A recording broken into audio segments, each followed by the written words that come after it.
Ukraine and after, and whether the numbers are similar to European banks or not. What do you think? Taking into account the inflation, the interest rates, there in this economy, how do you think that it affects to the quality of the assets, the mobility?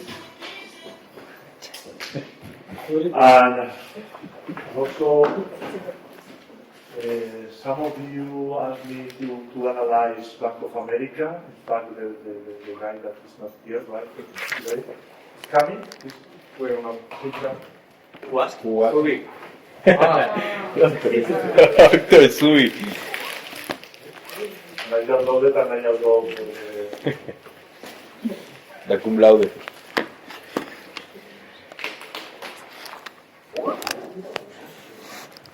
We will talk about the test that you need to do, the exam that you need to do to pass these 10 hours. That is going to be minimal because it's only 10 hours and 20 are for Sergio Maria.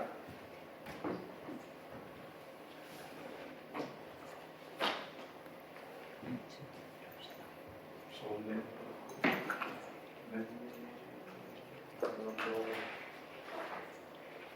So it will be two separate exams, but the same day. or the same exam. What do you prefer? I prefer separate. Yeah, Sorry? Yes. Okay. But the same date or Yes, the same day. in different dates? Or Así the same hicimos date? así hicimos con estadística y matemáticas. Okay, okay. Okay, so the same day but two different, that's okay for me. But I don't know if Sergio is going to make an exam or it's a On the syllabus says project. project. He might not give us an. And for me it's an exam. I mean, we only have one syllabus on the side. That, I don't know if, Yeah, right, okay. that we don't have two syllabus on that. One. There is a syllabus on ours. No, yeah, but it's this project. I mean, I think I mentioned if I did it. So okay, I did it in July 2025, so from time to time.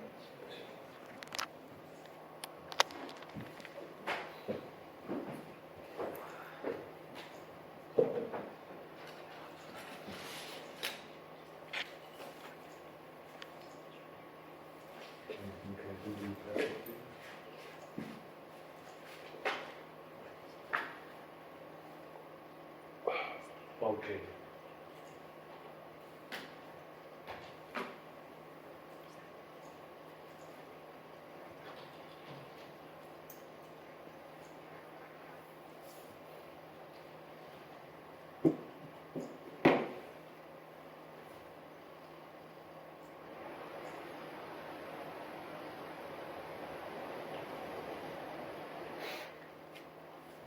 So I selected 4 papers in the literature in order to show you this is the analysis of the economic effects of this specific standard that is for me is very interesting.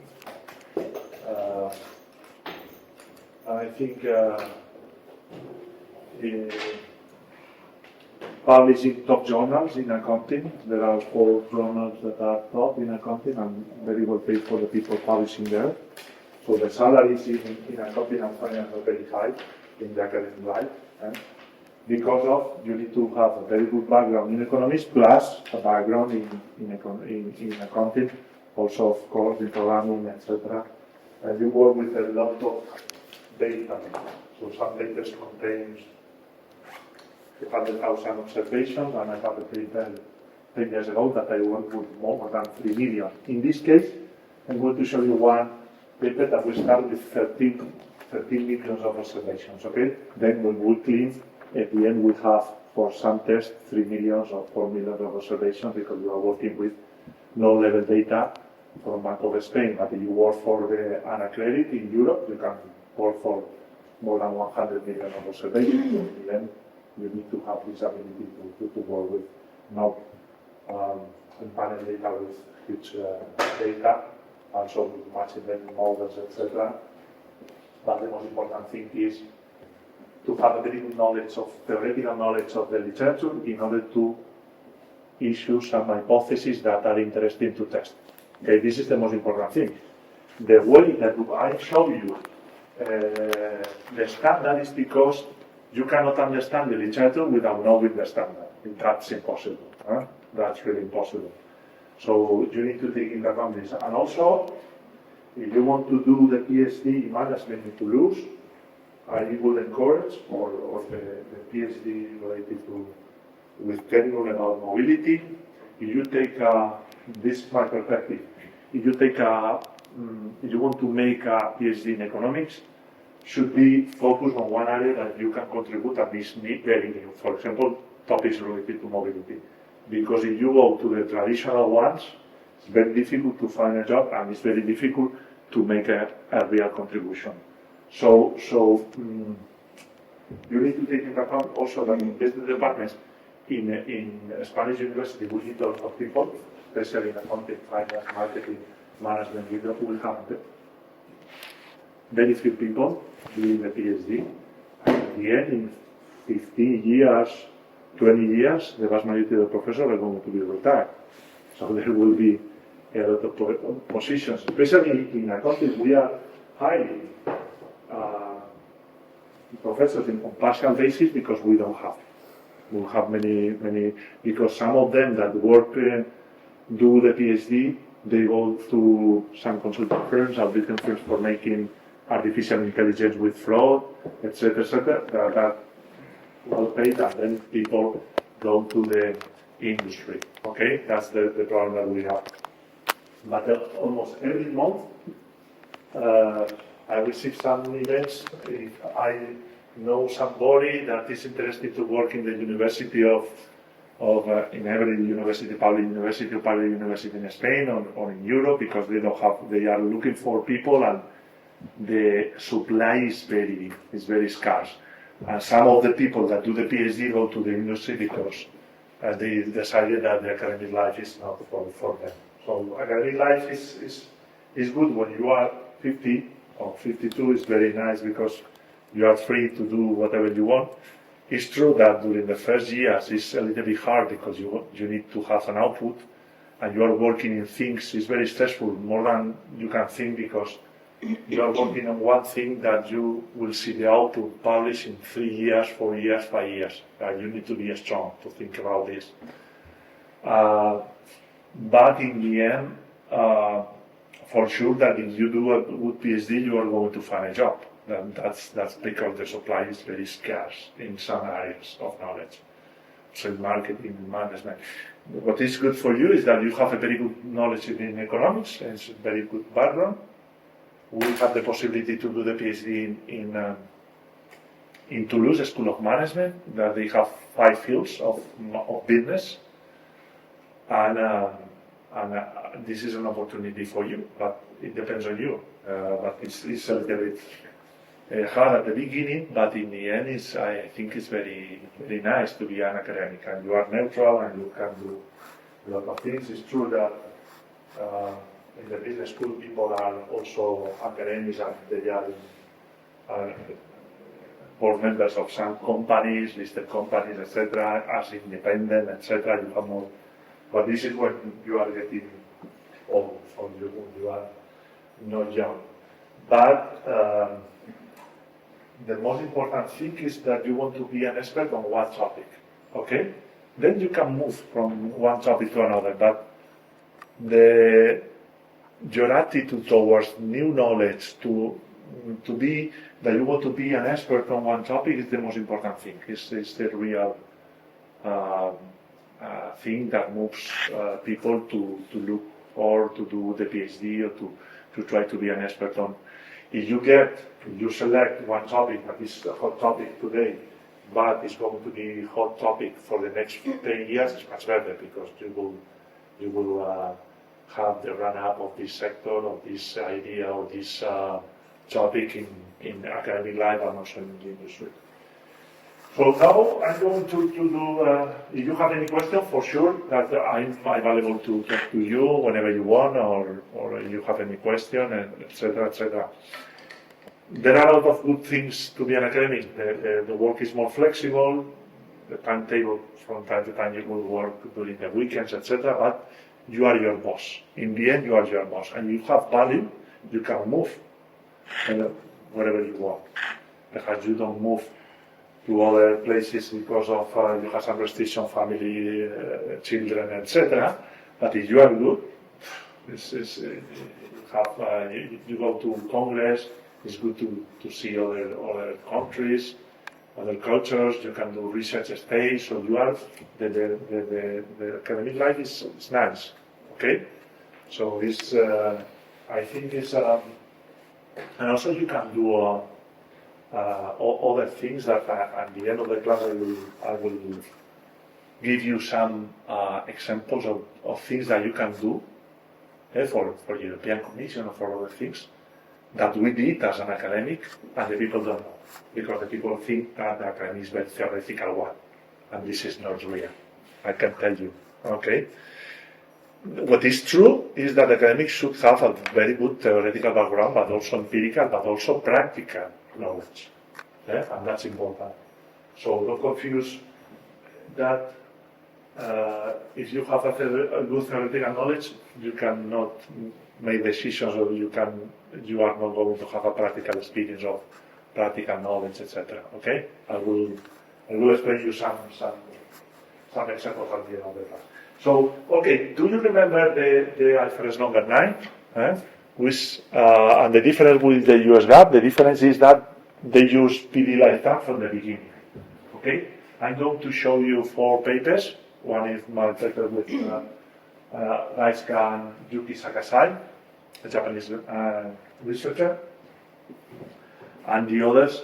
This was the first one, and that's because of was used very well used, because it was the first to show the impact in capital markets of the IFRS number 9. But the others I liked very much for the paper that they select, because it's about the others, about how it affects to the capital structure, how it affects the IFRS number 9, how it affects all the COVID to the supply of loans, how it affects the employment in some regions, how it affects. So there are a lot of things that in accounting is very important, not only the accounting knowledge and the finance, the real economic effects that are introduced by one standard or by banks or by the banking system, etc., etc. I'm not going to sell this because this is not a PhD in accounting. We are not talking about or auditing or fraud. We're talking about here loan loss provision in banks is the most important accrual in the profit and loss account of the banks, as you can remember. And this is interesting that we are going to see the effects of IFRS number 9 and also the US GAAP. IFRS number 9 was implemented in 2018 in the vast majority of the world's developed markets. And CECL, the current expected credit loss model in US GAAP, was implemented in 2020. The problem to measure the effects is that in 2020 we have, at the end of the first quarter, at the beginning of the second quarter, the COVID crisis. And then to clean, it's very difficult to clean the effect of the COVID and the effect of the current expected credit loss model. And these papers try to do it in the best way that they can, because it's difficult. But the design of this diff was acceptable, because they are published in very good journals. We are going to talk about publications in the Accounting Review, Journal of Accounting Research and Management Science. Okay?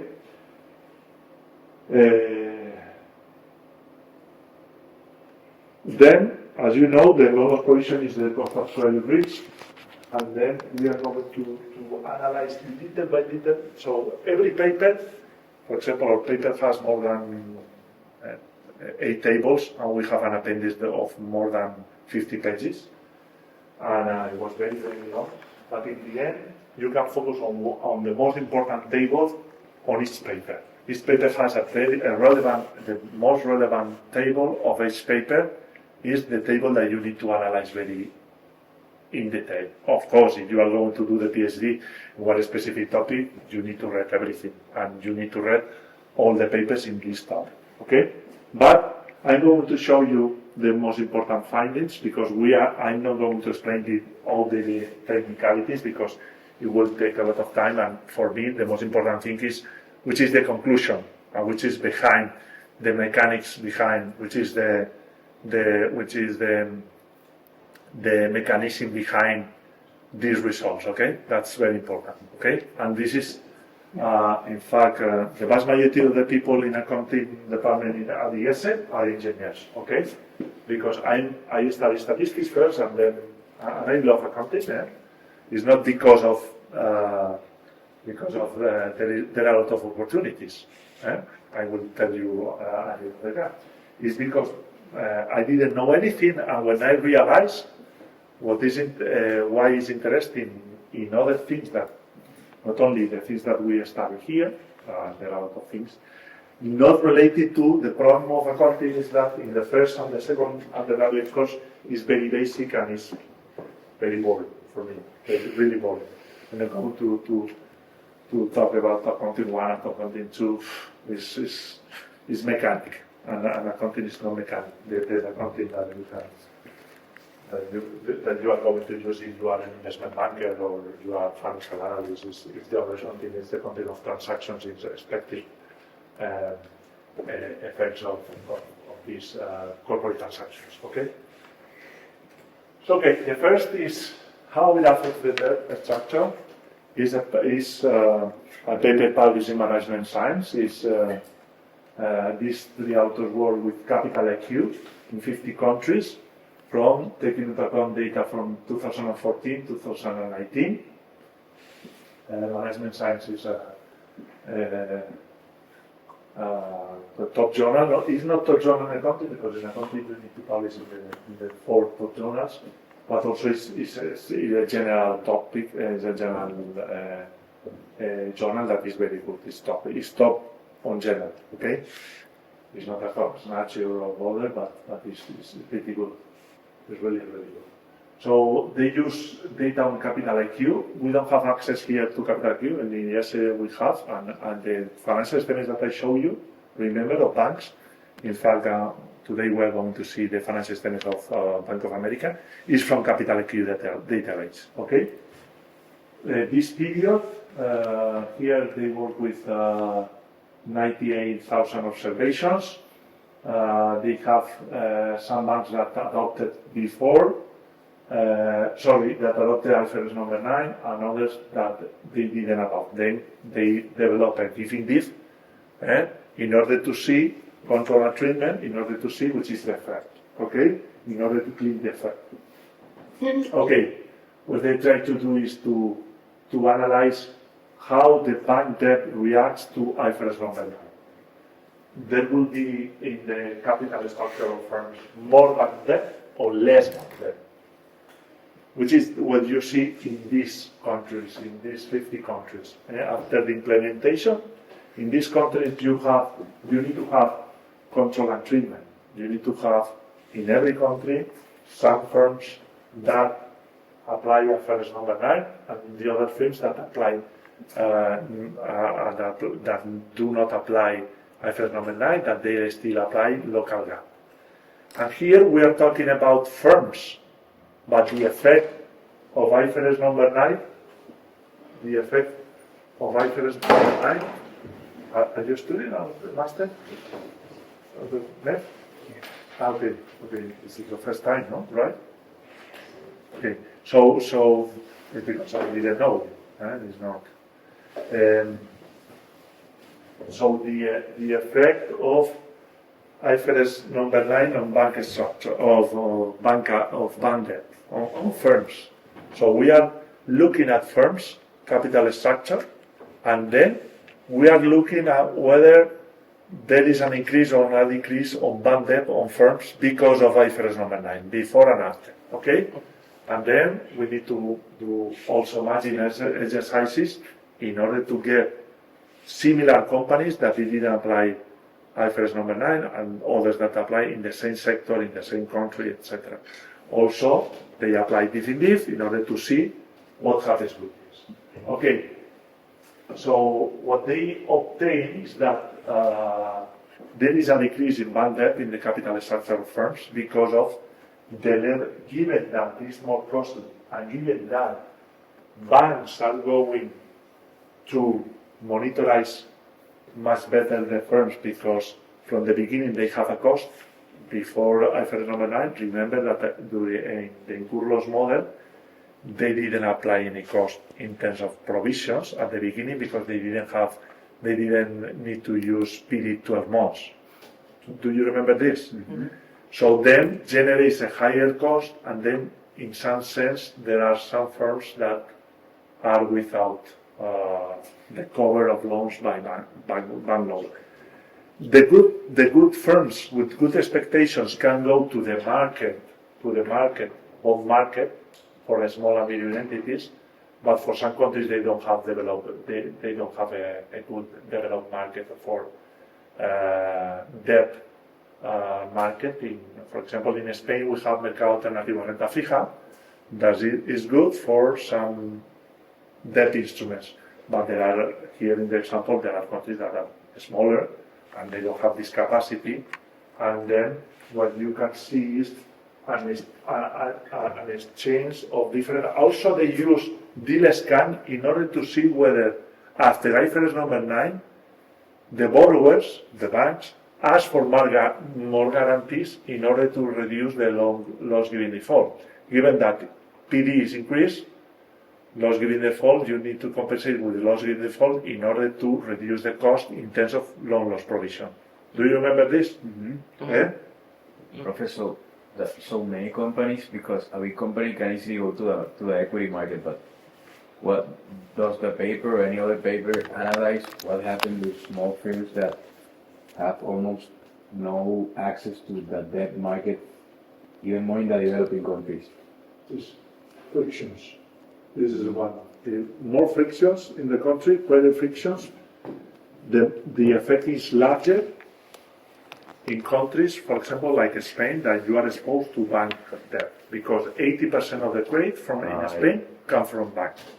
So banks are really, really important. Second one, the thing that you say, okay, you have a listed company, you can go to equity, but cost of equity is larger. It's more costly because you need to. The investors are going to require larger returns because they are going to absorb larger risk. So higher the risk, larger the reward that they are going to require.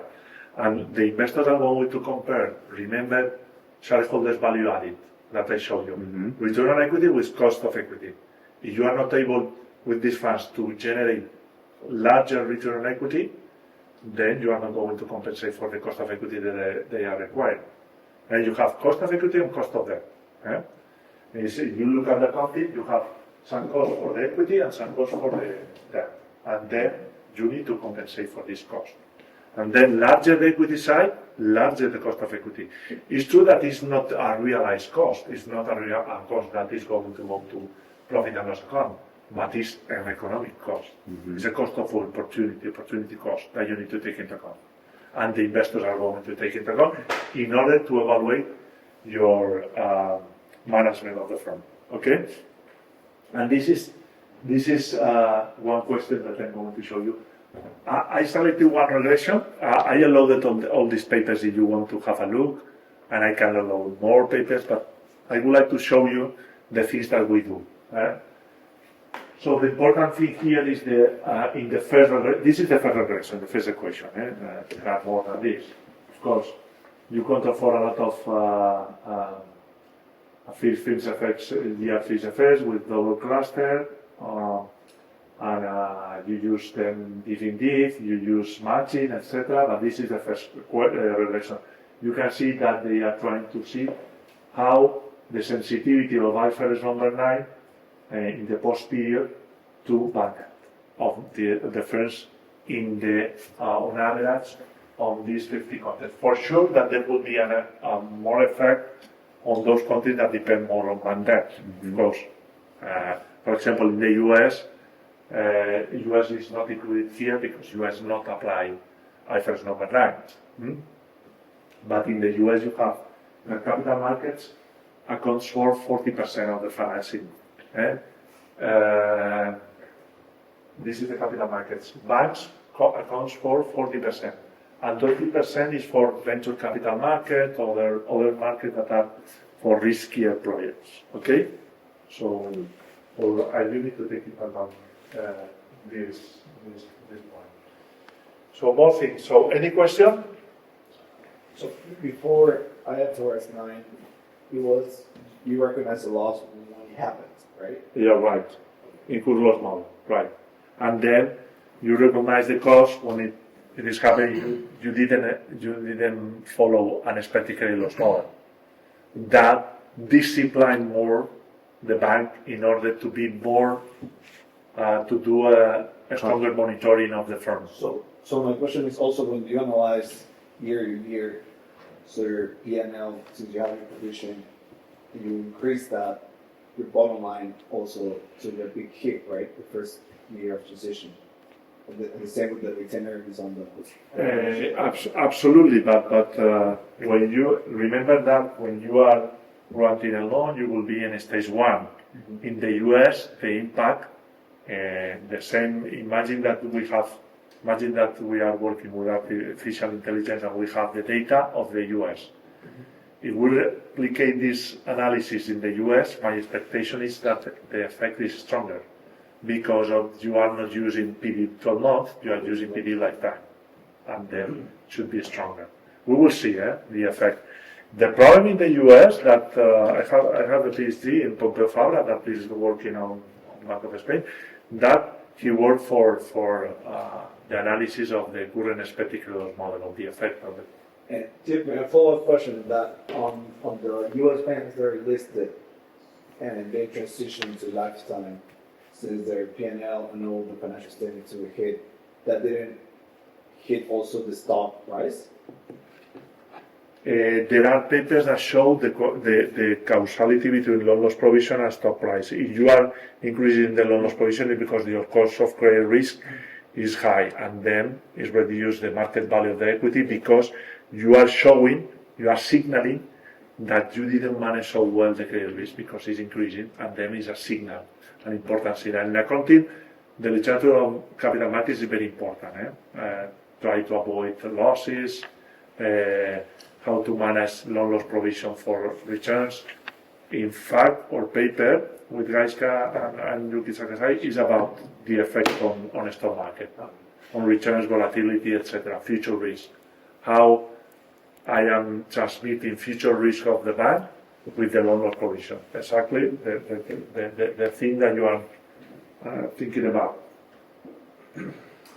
So in the end, as you can see, in the baseline regressions, you see a negative effect, not only in the first year, but also in the second, on bank debt after IFRS 9. So there is a reduction of the proportion of bank debt in the financial statements in the balance sheet of firms because for the larger the monitoring, the lower the acceptance from banks. The banks are more are increasing the credit standards for granting loans. So that's an effect that also we will see another paper how it affects employment in different countries in the US after the implementation of current expected credit model. Okay, so these are important ones, and in fact, my PhD student that is working on CICEL was hired as a researcher in Bank of Spain.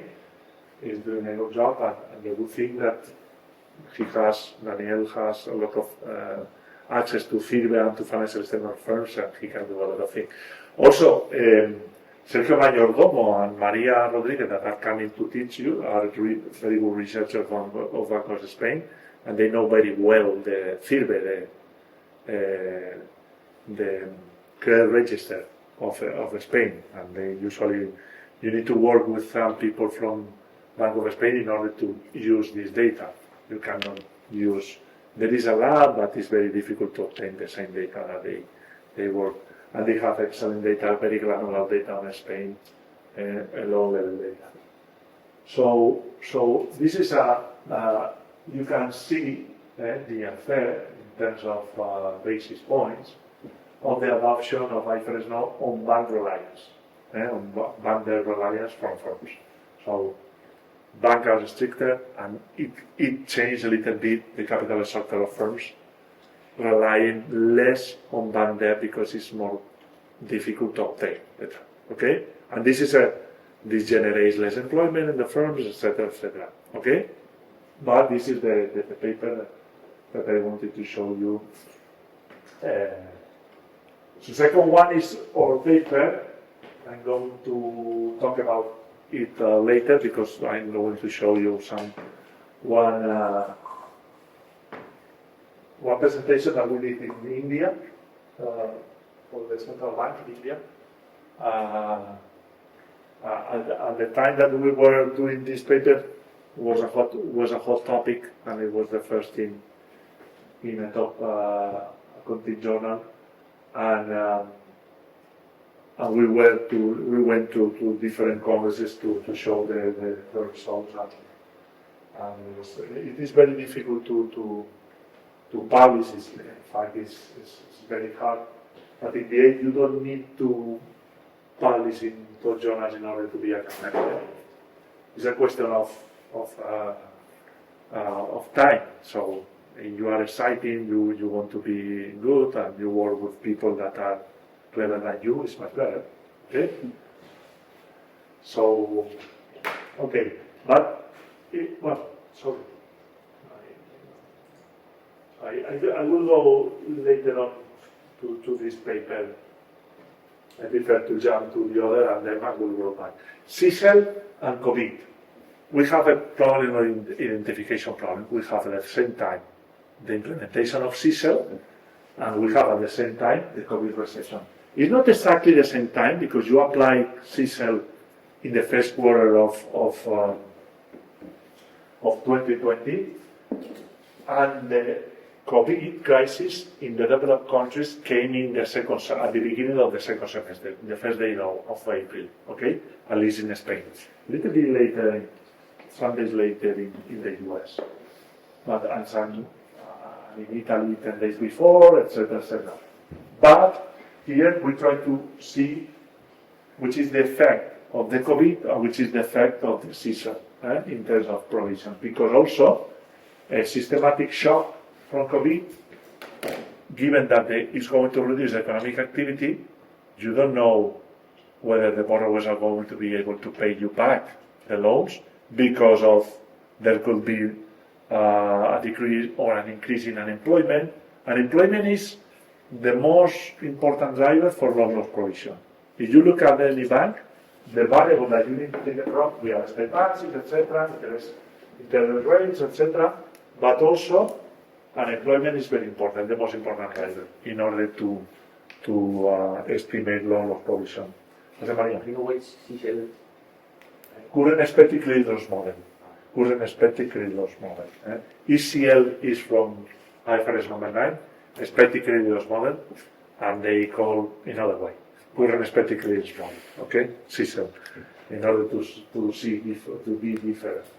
So they use data from US bank holding companies from 2018 to 2021. The CISL adopted in the first quarter. The stress quarter is the second. They try to see how the loan growth is affected by the recession and the adoption of CISL. Okay. They develop a DD with 1 year quarter fixed effects. So in the end, what they are doing is the cost of credit risk, how it's affected by this adoption and recession. Okay, the interaction between them.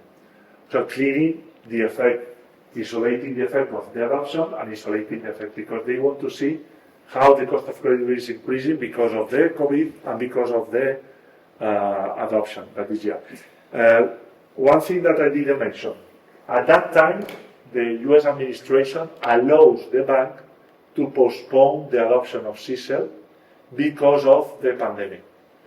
In the first days of April, they allowed all the banks, while they were doing the financial statements of first quarter, after the first quarter, they allowed the banks to postpone the application of CECL. And the vast majority of large banks, they didn't use this because it was a signal. If you postpone the application of CECL, you are signaling that perhaps you have a problem. You know what I mean? And then they decided, all the large banks adopted, you can look in the internet, adopted CECL at that time.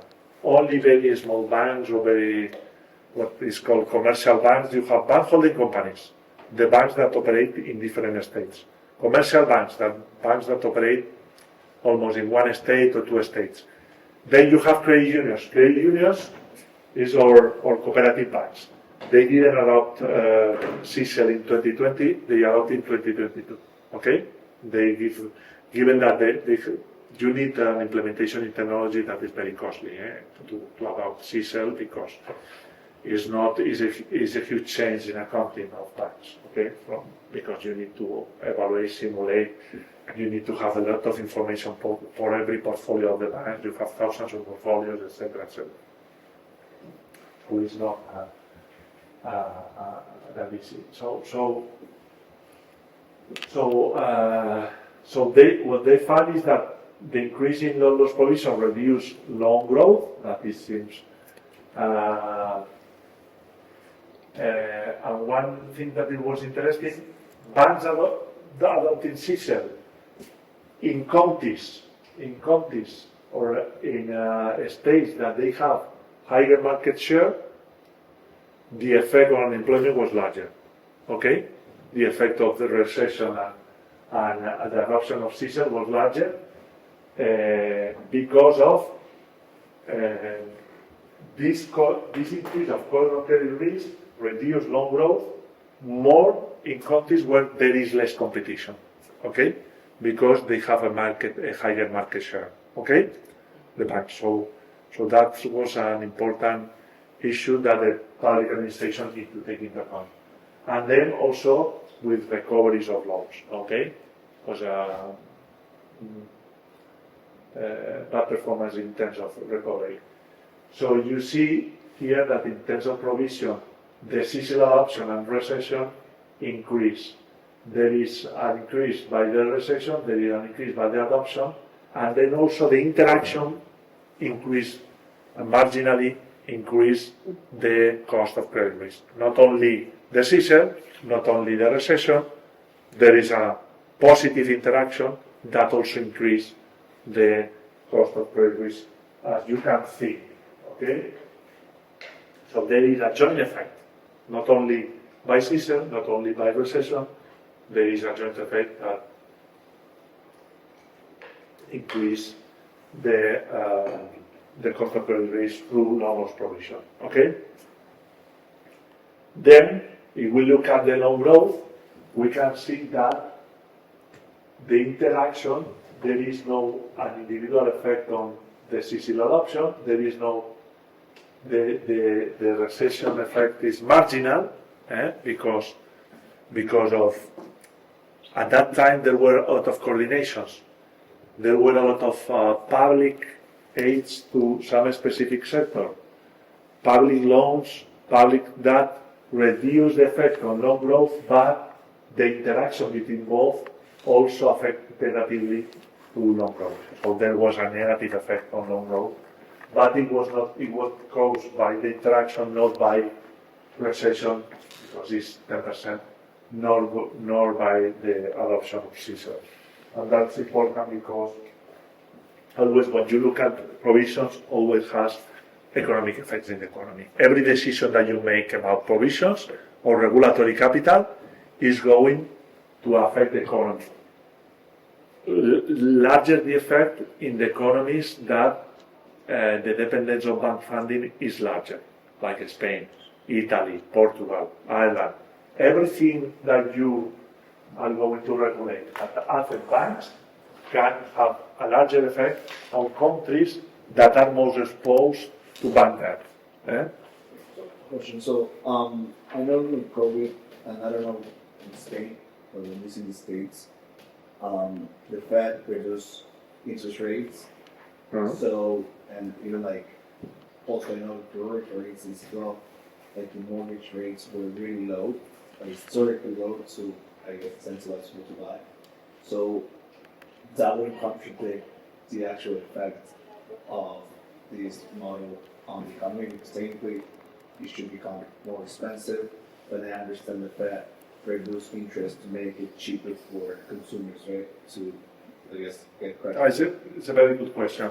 One thing, there was a international coordination about the effects. In order to reduce the effects, what the good thing of COVID was systematic shock. And then when there is a systematic shock, your problem is a little bit smaller. Why? Because of there will be more coordination, and the standards are going to be interpreted in a more flexible way. I will explain you all the things that developed by BIS, because the flexible interpretation of the expected loss model, etc., was an environment that was more flexible. But on the other hand, you are applying an expected loss model.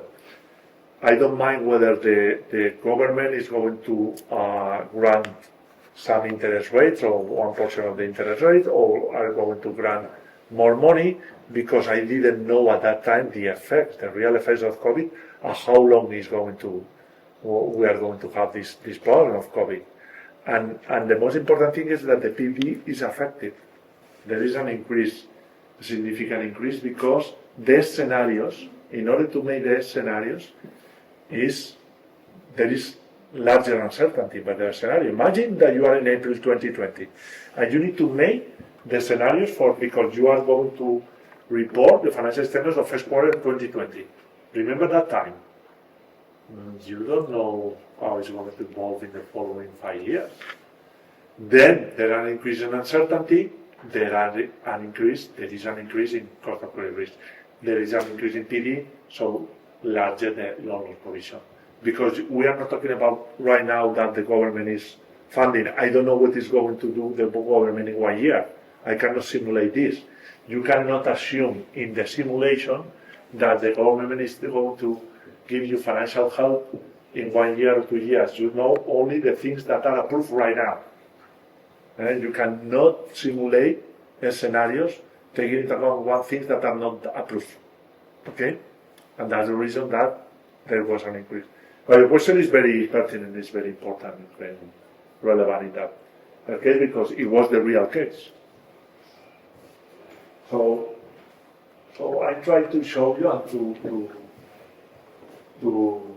show you that in the business areas also you can make analysis that are interesting. Okay, this was published in the accounting review.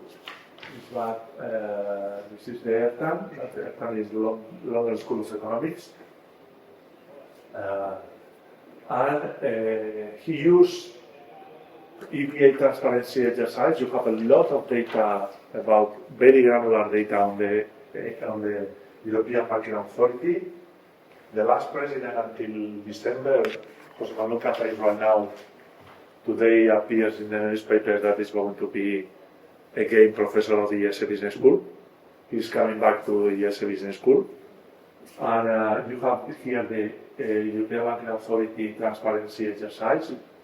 And then you have this EBA transparency exercise is made for the largest banks in Europe, 112. You have a lot of information about the portfolios, or you have the PD, LGD, about different portfolios. If someone is interested to do the final project related to this data, you can download. Is available from the database of EBA. It's free. And what his folk, ERTAN was interested in the effect of SME lending in Europe. Also, he developed some robustness tests with other data, with other databases, Erica, with also with some questionnaires for You know the ECB every year send a questionnaire to SMEs in order to estimate the frictions, credit frictions in Europe, in order to see what the people and the investors on SME think about credit frictions, okay? And this is also a good information that you can get. You can ask Sergio, because Sergio Mayordomo knows very well this questionnaire from ECB. Professor, what's SME, sorry? Small and medium entities, sorry. Okay. Non-listed companies, so very small, that they don't belong to a group, etc. Sorry, SME. I thought that it was clear. Small and medium entities, okay? Okay. Here, given that European economy depends on small and medium entities, in fact, for example, in Spain, 95% of the firms are small and medium entities. So, in the end, it's interesting to see what happens with the SME lending, right? So, here, how the expected loss model regime under IFRS number 9, how is affecting SME lending. And this is the question that Ertan tries to mention, okay?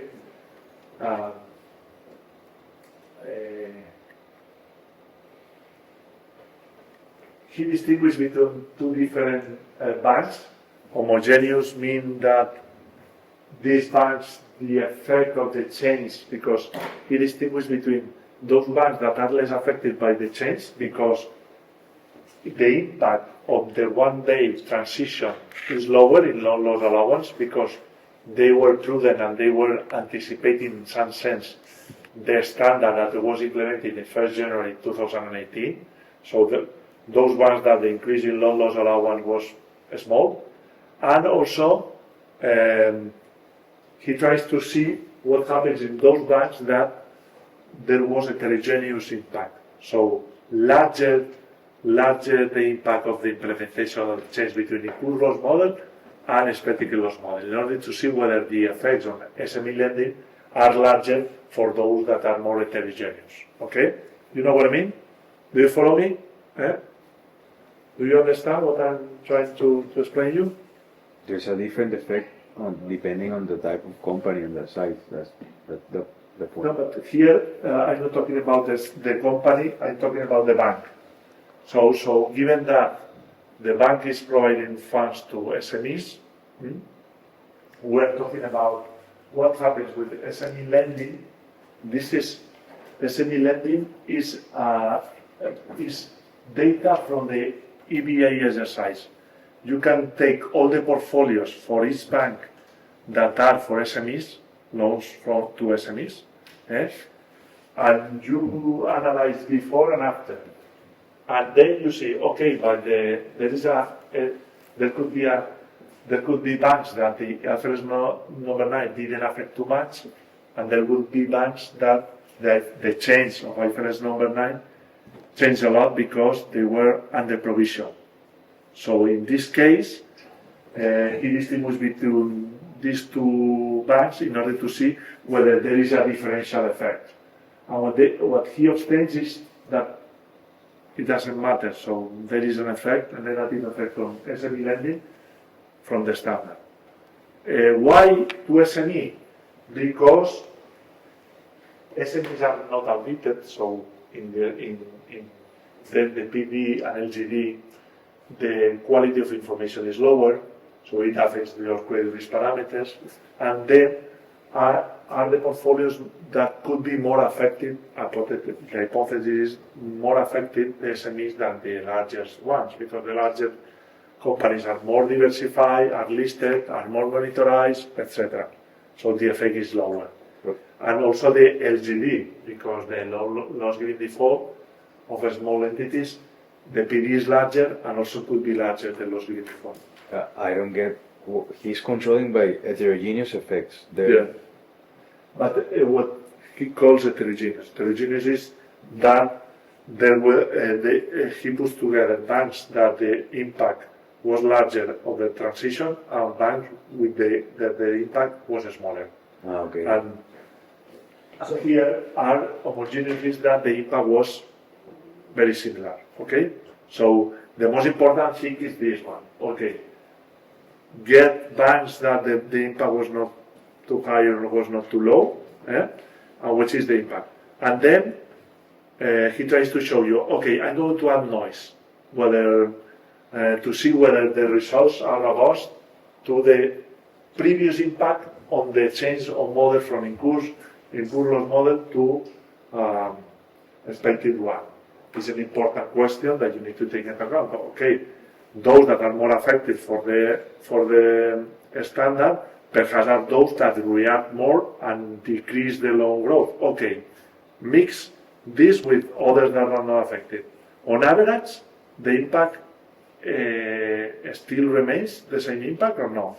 And here, okay, I'm going to take those to be sure, those that that has an homogeneous impact in order to see whether there was an impact. So that's a way of proving robustness of the analysis. Yeah, Okay. of course. But I get it. there are more robustness. I selected this table, but he does much more things. I don't remember all the robustness that they did, but he did that. That's good to For know. sure that he did a lot of analysis also did this. Also, he worked also without the eBay database using the data from the questionnaires, etc., etc.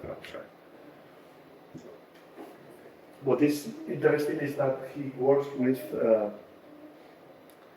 portfolio level data for his bank. Not only portfolio level data in the sense that in the EBA transparency exercise you have a lot of information from different portfolios, Like you said, like for portfolio for high creditors in Salamanca or whatever. Absolutely. Yeah. It's very granular, the data. Yeah. It's not one data, one observation for every bank. No, you have a lot of information about every bank. Perfect. A lot of PDs, a lot of GDs of the portfolios, and therefore this is interesting to work with.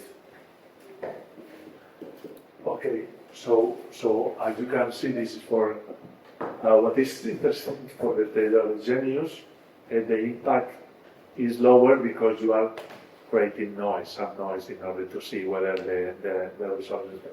And you can see that in every there is a negative impact, so there is a decrease in loan growth, in the homogeneous treatment, and also in the heterogeneous intensity. Okay, those that they have, although increasing the noise of the cities, you still have a significant impact on the decrease of loan growth. Okay. So this is the what can we learn from here? I'm going to show you the last one, that is our paper later on, but in the end we can see that the IFRS number 9 and also US GAAP, the literature has shown that has an impact on loan growth.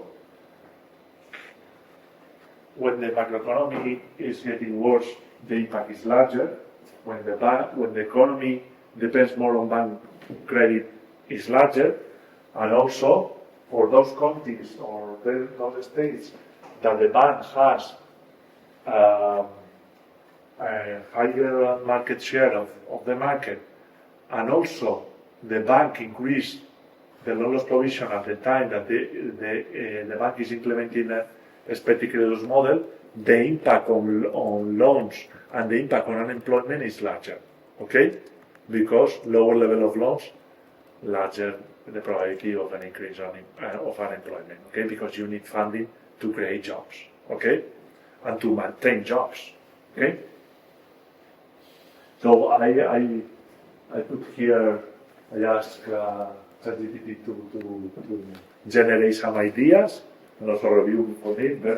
There were some that were not interesting, but there were others that could be interesting for the future, okay?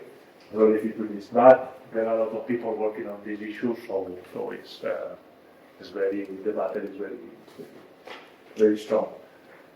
One thing, so, and our paper is about, it is a little bit different. Also, we analyze the impact on credit growth. Is this one?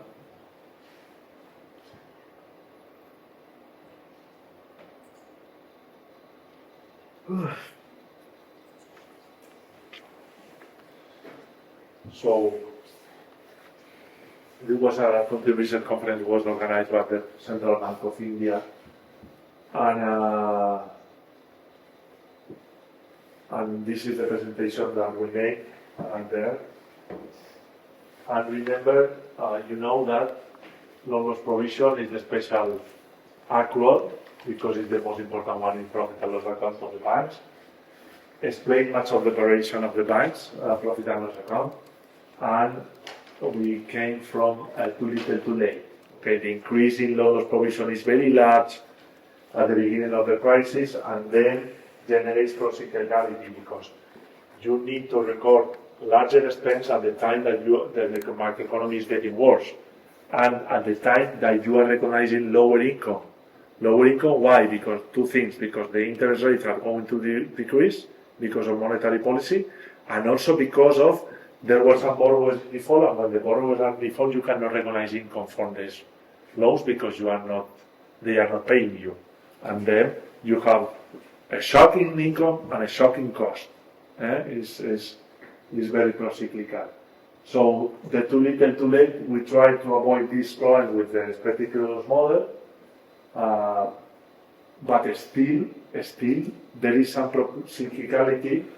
The literature about expected credit loss model also takes into account that there is some procyclicality also in the expected credit loss model because when the macroeconomy is going to get worse, you are anticipating this and you are increasing your expenses. And in the end, the unique thing that is good is that anticipating these expenses, the shock is lower because the bank manager are disciplined before and they take actions before, and the literature has shown in banking industry that the literature has been very clear that making decisions before reduce the expected cost of the prices for banks. And that's very important. If you need to make a decision, try to do it as soon as possible. Because the human behavior is try to wait until you have the problem, and then you cannot solve the problem because the problem is larger than expected. Okay? So it's the same in management. The same in banks. So we have, before IAS 39, we changed in 2019 IFRS number 9, in 2020 FASB changed to the accounting standard 2016-13, that is the expected credit loss model. You have studied in this class, in this course, the expected credit loss model. Remember, exposure default, probability default, loss given default. You studied this, so I'm not going to. So this was a huge change in accounting, one of the most important changes in the history of accounting, and it was very, very, very important. So when you work in accounting, in the end, you can do a lot of different things. I'm doing something related to competition and how the firms trying to avoid when they are in a cartel, try to hide the earnings, the extra abnormal earnings in this type of cartels, etc., etc. So you can do a lot of things because you know the language of the business. That is the accounting, and that's important. At least that you need to be able to read the numbers from the firms and where are the numbers that are the more discretionary numbers that they can manage. This is very important because people move with incentives, and you need to know to anticipate the incentives from managers. And always the literature in accounting is about incentives. People that try to manage earnings because of the bonus, people that try to manage earnings because they don't want to be intervened by regulator or by supervisor, people, you know what I mean? So there are a lot of things that in the real life that affects in this case. So okay, so there is pros and cons of the ECL model. One thing, people think that is less procyclical. It's true because it's less too little too late. for some people that they were very critical, they say too big too early. So, but in my opinion, it's not too big too early because with 3 stages you cannot talk about too big too early. This is my personal opinion. So there are others that say that is more procyclical because it could be more procyclical because you are anticipating the macroeconomy is getting worse and you are doing some self-fulfilling prophecy in the sense that you are anticipating the worst scenario, and if the people react to this worst scenario, perhaps generate more pro-cyclical. It didn't happen in the COVID crisis, it didn't happen in the Ukraine crisis, but you never know, okay? Every crisis, the nature of every crisis is different. We need to analyze from credit risk perspective, and we will not have 2 crises that contain the same nature. You know what I mean? So that's an important point. So, okay, so there were some different interpretations about the particular model that at that time was criticized. At that time, there was no paper in Top Journal. The Top Journal tried to be very prudent before accepting after 5 or 6 rounds in the journal, and it takes a lot of time. You are not going to publish something before the implementation, and also after the implementation, you need a little bit of time to get published. So, our question. For research question, we analyze how it affects the loan, but our question was about the informativeness of loan loss provision, the difference between the incurred loss model and between the expected loss model in the future risk of the bank. How loan loss provision contains, given that it's containing forward-looking information, we try to see whether it contains information to predict future risk of the bank, bankruptcy or volatility, whatever. Okay. In the end, we didn't put the bankruptcy, the final version, because the referees were suggesting different things, etc. And this is not the final version, the final final version. But the most important thing for us is we work with all the banks and all the countries that adopted IFRS number 9 at that time. We have some banks that adopted in every country and some banks that didn't adopt it. It's true that the majority of the banks that didn't adopt it were smaller. But we have coverage of all around the world except for the US. There were some in the US because in the US you have if you are a European bank and you are listed in, or you are an African bank and you are listed in the US, you can report your financial statements if you are listed under the IFRS. You are not obliged, if you are a foreign bank, to issue the financial statement and you are following yourself. Okay, there is a reconciliation, etc., etc. Okay, so we try to see that for those banks that apply IFRS number 9, how about the future volatility? Do we have information for future volatility, returns volatility of the bank? Do we have of the average returns in absolute value, that is another measure of future volatility? How do we have information about tail risk, skewness, second order volatility? How about the tail risk of the bank, future tail risk, compounding returns? So it's more a little bit between accounting and finance, no? So we see that for those banks that are in countries with larger credit risk, how we approximate the credit risk of a country? We approximate with the CDS of the sovereign bond, where the CDS change is the best measure containing forward-looking information. You have the countries, you have the CDS for 5-year government bond, and you can see how the CDS change. You need to take into account that the liquidity of the CDS is different, but the CDS is the more forward-looking approach to future risk, credit risk. And It's the, only credit risk. and the prima de riesgo. The risk premium for the bond is contains maturities, contains other things that is okay, but the literature in finance don't use they in use for other things, but not for credit risk.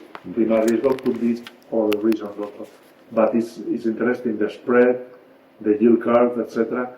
We did one also with the difference between long-term and short-term interest rate, but I think in terms of solvency, the CDS is important because it's a contract that hedge against if you have some sovereign bonds and you want to have a contract hedging the position in these sovereign bonds, you are going to acquire a CDS of 5 years. There is the most liquid one. You have for the sovereign CDS, credit default swaps, and the good thing of CDS is not the credit risk. And you need to isolate this. In the bond, you have different things: maturity, so the volume, the spread. It's true that that also contains credit risk of the government, but it's much better that you have a pricing of the hedging position of this credit risk. It's like a contract that you have a price, the contract. Okay? It's, okay. For example, you can use the yield curve in order to predict future activity, but not in order to predict cleaning the credit risk of the country for the next year. Okay. Okay, so you see that for those countries that at the time of the IFRS implementation have higher credit risk, the loan loss provision contains very good information about future risk. Future risk in the following years of volatility, tail risk, etc. Take into account that we are talking about financial risk. We are not talking about. We are talking about whether the investors have a measure taking into account that the most important risk of the bank is the credit risk. 80% of the retail bank is credit risk. Contains information for the future. You can see that this is the CDS, global CDS, taking into account the world, how the CDS changed with the COVID number of confirmed cases. If you look at the CDS for covering the world, compounded taking into account of the countries, you see that there was an increase related to COVID. So it's a very good measure of the credit risk of the world. Okay. This is explicit. I'm showing you in order to see that to show what this is not the empirical analysis we did. We try to simulate what happens is a placebo test. What happens? This is not a placebo test, but this is what happens if we take into account different sample periods. Okay, with before the implementation. Only before the implementation, 2017. Before implementation, 2015, 16, 17. 2013, etc. To see whether the results keeps the same, remains the same, independent of the period of years that you take into account in the pre-period. In the pre-period. So also banking supervision. How it is affected by banking supervision? We have there is a questionnaire by World Bank every year about the level of banking supervision in every country. It's a questionnaire for countries and for bankers that is very good used in economics. That is about how strict you are in terms of supervision. Your banks. Okay, in Europe you have European Central Bank, but in other countries it's different. It depends on how flexible you are, how strict you are. Okay, and this is okay. We see that for those banks that are in countries with higher level of supervision, the effect is larger. Okay, as is expected. Okay, we also analyze we decompose here. I didn't talk about the loan loss provision. We can decompose the discretionary part and non-discretionary part. Non-discretionary part is the part that comes from macroeconomy, from you put in a regression loan loss provision as dependent variable, you put all the macroeconomic variables and all the individual characteristics of each bank, and then the residual is taken as the discretionary portion that is not explained by the macroeconomy, real estate prices, inflation, interest rate, yield curve, sovereign bond, etc., etc. And only the residual is the one that is not explained by the others. And this is a measure in accounting research as the discretionary part, and the manager discretionary move.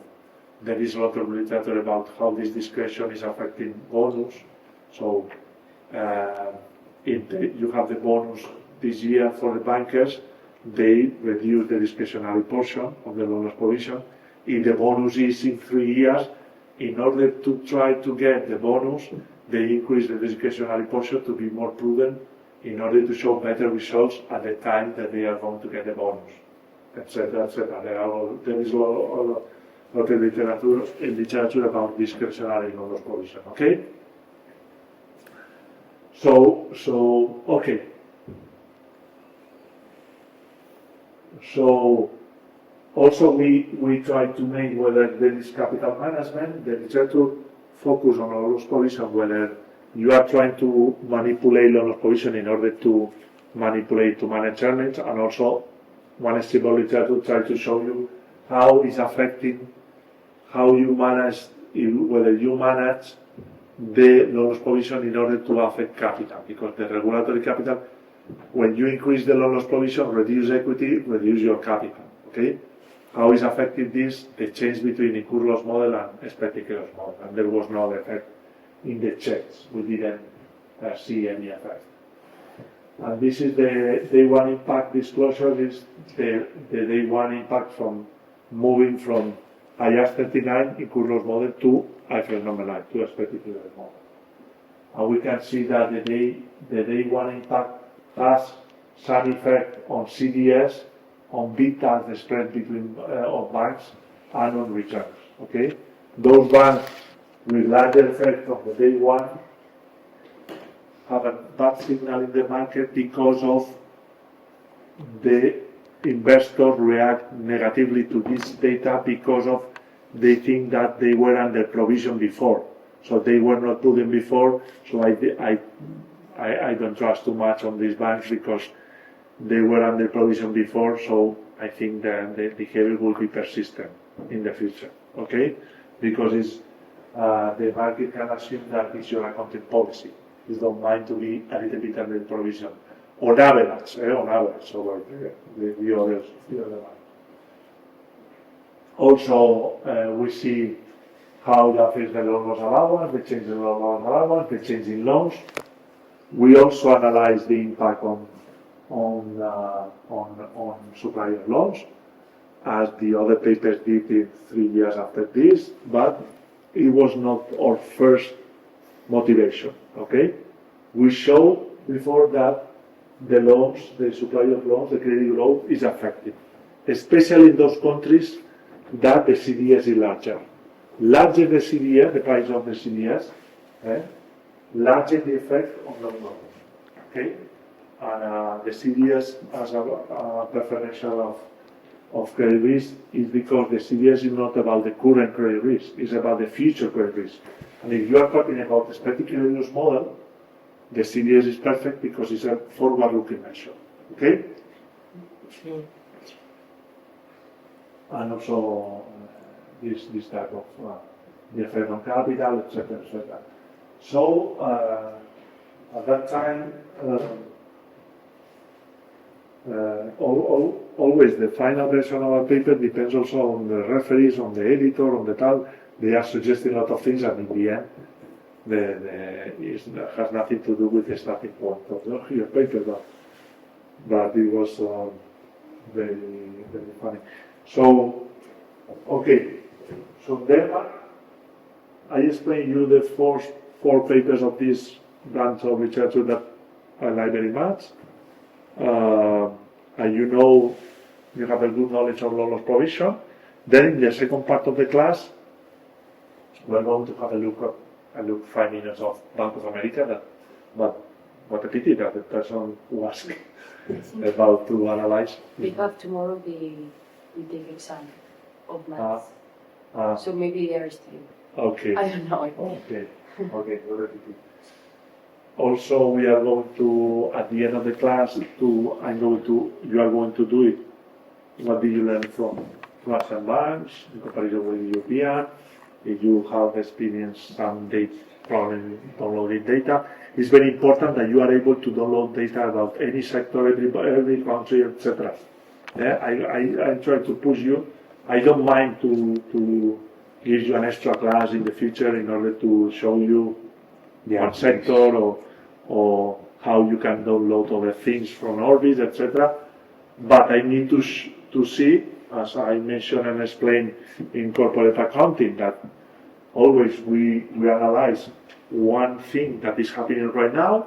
Last week we analyzed Netflix and Warner takeover from all point of views, how they are going to make the spin-off, which is the portion of the Warner that is going to be a spin-off for the all investors, and which activity is going to purchase Netflix, that is the streaming and the studios, what are the synergies behind this transaction. The only thing that I ask, if we do something extra, you are going to work on this, because if not, I'm going to invest a lot of time, and in the end, the students didn't do anything or didn't write anything.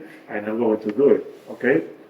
Okay, I'm valuable for my students, but on this type of agreement that we can work, if we work together, okay? No, if not, please advise me, because I have a lot of things to do and to manage.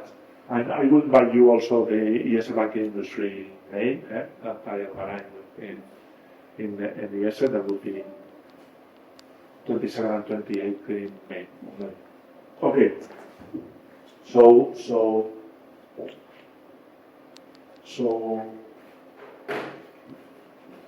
we will have a look at the Russian banking system. What is your opinion? I really want your professional opinion. Also, we will have a look to Bank of America, okay? And I will answer all the questions that you want, okay?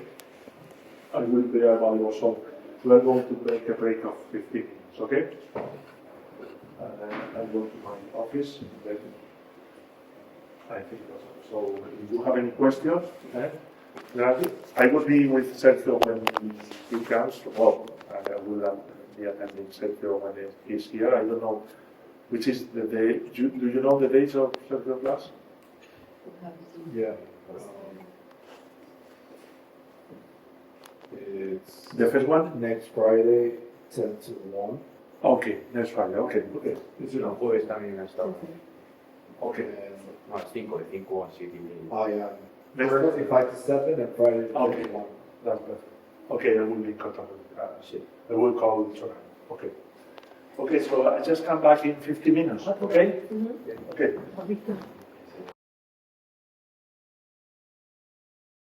We will go to all this, but no worries. Here, what do you think? So the net interest income is 60 billion, right? Net interest income in terms of millions of US dollar. So the revenue, the total non-interest income is 53. So 53 billions. So very similar. So not only the banking activity, the traditional banking activity is important, Bank of America does a lot of other things related to total non-interest income. That is important because in the profit and loss account is almost 50%. So 50% from the traditional activity and 50% of the earnings come from the subscription fees, commissions, trading, etc. All the other services that they can provide to clients and to customers and are important source of income. So they are in some sense diversified, right? Right? So related to profit and loss account, we will see that this year has increased the coverage to 107 billion of loan loss provision. No, sorry, it's not. It's 5 billion. Okay, yes, 5 billion. 5 billion in comparison with the previous years. 2022 was. This is what I tried to explain before. In the COVID crisis, they increased 11 billion in provisions. The provision for loan loss is 11 billion, and there was a reversion because the COVID crisis increased the loan loss provision, but there was a reversal when the uncertainty decreased. And this is an income from the reversal of because the loan loss provision is an expense on profit and loss account. This negative number is an income because it's a negative over an expense. You know what I mean? Here you can see very clearly the change between COVID crisis and the following year. When the uncertainty was reduced, the loan loss provision, the PD was reduced, and then there was a reversal, and there was an excess over the previous year of 5 billion. That is almost the similar amount that we are making this year. And you can see that this number is much higher than the following year number. Okay? Then you can assume how the cyclical is and how the COVID increases the loan loss provision, and then generate a little bit what we look at in the clinical data. That increases the loan loss provision, affects the loans volume in the economy. Okay? Okay? And if you want to be a bit professional, you need to interconnect different things and different areas of knowledge. This is the most important thing. The more holistic you are, the more value you can add to your service, to your profession, to your economy, to your country. Okay? So that's an important thing. Okay, so more things that are interesting. You can see, remember the numbers of Santander, BBVA, etc. We can see the ratios.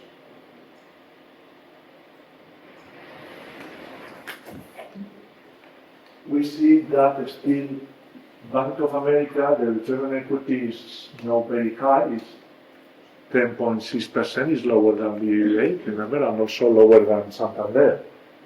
So as you can see, the shareholder value added is negative because it's less than the cost of equity, remember? And the cost of equity implied by capital equity is 12%. So in the end, when you are going to value a company, you are going to evaluate which is the difference between return on equity and cost of equity as a proxy of the value added by managers. Okay? Do you follow me? Any question? You can ask me anything. So the return on assets is 0.9%. It's a very good return on assets in the banks is 1.2 or 1.3, because remember that they have millions of contracts. That the total assets is very large, so the return on assets is very low, because of you need to compare the return on assets with peers in the same sector. You cannot compare the return on assets of a bank with another industry. Okay, you can download also this data, return on assets, return on equity from Orbis. It could be good that you start to work with Orbis every week for your projects in different topics, etc. Try to download. You have market data there and accounting data. It could be good for different industries, for having a look how the margins are. You are in industrial organization. You can see whether this industry have a normal profit margin, or the earnings are high, or one industry that the profit margin is low. You shouldn't invest in this industry because it's collapsed, so it's not profitable. Yeah, and also you need to take into account opportunity cost related to cost of equity. You are going to invest. You need to be able to analyze it, okay? And that's an important question that you need to address, okay? Yes, it's very important for. Okay. Also, non-performing loans are very low, right? Non-performing loans 0.5%. So why? Because the business model of Bank of America is not local business model. It's a business model based on granting loans to the largest company in the world to be diversified in different sectors. But as a large bank, they focus more on providing funding to big companies. That's the problem of our economy. If you only have large banks, for them it's much more efficient to granting loans to the big firms that are audited, supervised, etc. Because it has lower cost in terms of provisions and lower cost in terms of regulatory capital. Because if the company is audited, is listed, is monitored, you have rating, etc. The bank is going to be for them more efficient in terms of capital and provisions to grant loans to these large companies. That's the problem. If you only have one bank in the economy, the bank is going to focus, instead of granting 200 loans of 1 million to smaller medium entities, is focusing on granting one loan of 200 millions in the big companies, in one big company, not one large company. Well, it's an extreme case and extreme explanation, but it's one thing that you need to take into account, okay? You have the market capitalization of Bank of America is much lower than JP Morgan, that is an investment bank. You have here that the market capitalization is larger than Santander and BBA. It's 376 billions of capitalization. JP Morgan is around, you have in the slide, in the Excel that I uploaded, is around 820, 130. So you can see here, what is Tier 1 capital? Is the regulatory capital, is the most important regulatory capital measure. Is like the best capital to absorb expected losses. Tier 2 is lower quality than Tier 1, and total regulatory capital is Tier 1 plus Tier 2. It's very specific in regulation, okay? In the market banking and financial regulation, we go to detail in this type of things. Here, you need a lot of hours to teach regulation because banking activity is highly regulated, okay? So you have the market capitalization and the common equity of this big bank. You have the multiples. I don't know if you remember, the price to book is 1.4. I don't know if you remember BBVA Santander is around BBVA 1.2 or 1.3. I don't remember, and Santander is around 1.1, etc. So banks ride the wave of the macroeconomy. Remember that. The risk appetite for banks, return appetite for banks, it depends on the macroeconomy situation. It's very important for them. If you have a good moment in terms of macroeconomic situation, the banks are going to price, are going to have a better pricing of the market value of equity. Okay? If you are going to start a crisis, the price to book is going to be reduced. And you can see that in the financial crisis in 2008, 2009, 2010, and then in the negative internal rate environment from 2016, 2017, there were banks that were quoted at a price to book of 0.3, 0.4, a lot of banks, less than the content value. That this is very unusual, but the macroeconomic environment given that larger exposure to interest, to net interest income part of your profit and loss account, larger the effect of the negative interest rate on your profit and loss account and larger the effect on your market value of equity. Okay? Okay, do you follow me? Eh? So imagine, Bankia was the bank that was highly exposed to interest rates because the vast majority of the portfolio was mortgage loans. The largest portfolio of mortgage loans in Spain was Bankia because of Caja Madrid, Bancaja, etc. If the interest rate decreases, these contracts are less profitable, are going to your sensitivity to net interest income, the portion of the profit and loss account that depends on interest rate, is very high. Total non-interest income was less than 4% of the income. So you are highly exposed. If the negative interest rate, you have negative interest rate, the way that you are making profits from totally is affected. And you don't have another part of the profit and loss account to compensate this reduction of income. You know what I mean? And that was the problem of Bank at that time. I was managed by Pepe and Ignacio very well in order to sell to CaixaBank. Now the problem was that some months later, with the invasion of Russia in Ukraine, the interest rates increased because of inflation and etc. And the market value of Bankia will be much larger because of the increase of interest rates. But the price of this transaction was low because of was very dependent at that time. The euro was negative, and this affects a lot the market value of equity. I have a question, more like your opinion on one topic that I read on which I seen on your opinion on if you think the European market is upregulated in terms of how it's composed with the markets. Because I was looking at this interview with someone in the States, how a portion of the representation in Europe had to increase some other time, and they said because it's upregulated. I was like, this person that had forgotten the name. And since you were mentioning like For banks, regulation for banks. yeah, like how investors rely a lot on banks in relation to capital markets, and that's not the case in the U.S. What do you think that is? What do you like?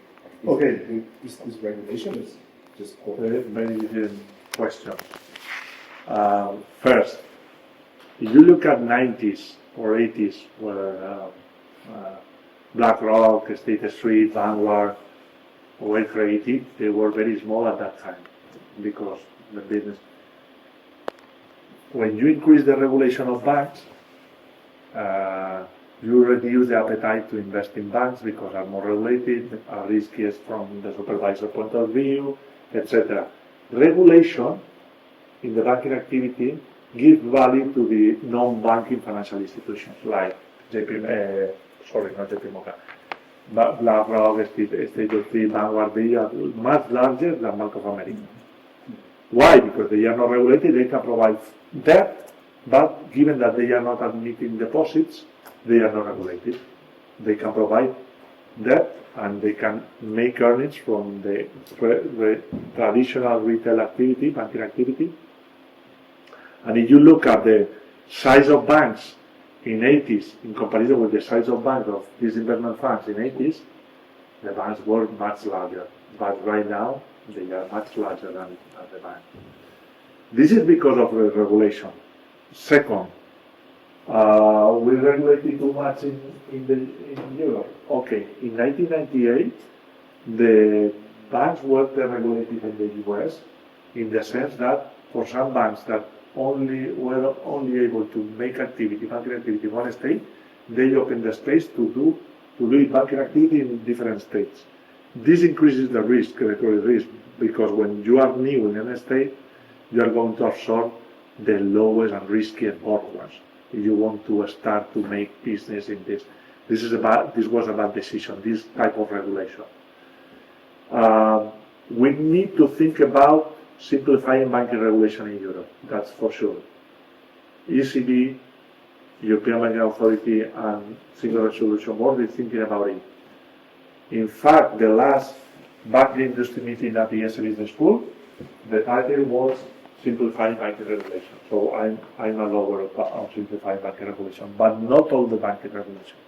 So we need to think which topics and which transactions should be deregulated. That does not help because it's not a fair a situation when you compare banks with non-banking financial institutions. That's one thing. Another, the regulation creates problem in some sectors. For example, if you want to promote something in real estate and you want to purchase with bank funding one land to develop a building, it's very costly for the bank to grant a loan to real estate until you are finishing the construction of this building. Then what happens in the economy? That this phase is funded by non-banking financial institutions, that the interest rate during these 2 years is around 15%, 14%. Who is going to pay this extra cost that is generated by the regulation? The people that are going to purchase the flat. The cost for the real estate promoter is larger. So in the end, who is going to pay this? So the clients. So we are transmitting cost into the economy through the way that we regulate. If we put this condition, because the haircut that I apply to provide you funding instead of a loan to value of 80% should be 30% or 40%, I'm going to provide less credit to this sector. The credit that they are going to access generates frictions, largest cost for the firm, and largest price of the flats. So the home.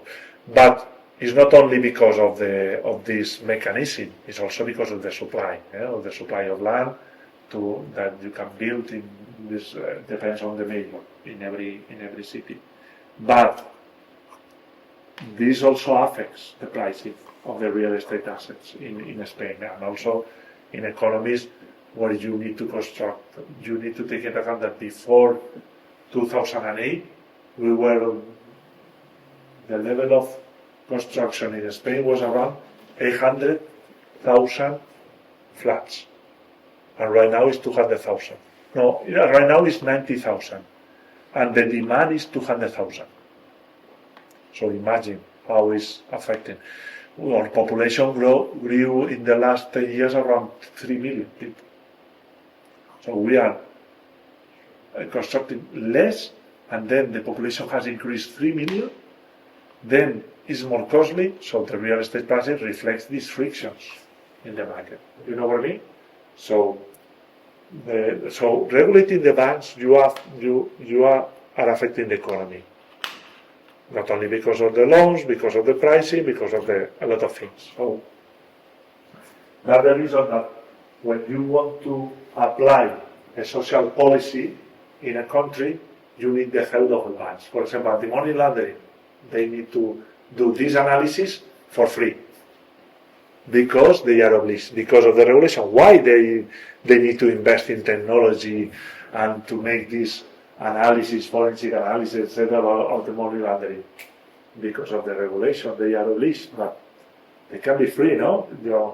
To an investment fund, you are not going to require the same level of anti-money laundering analysis.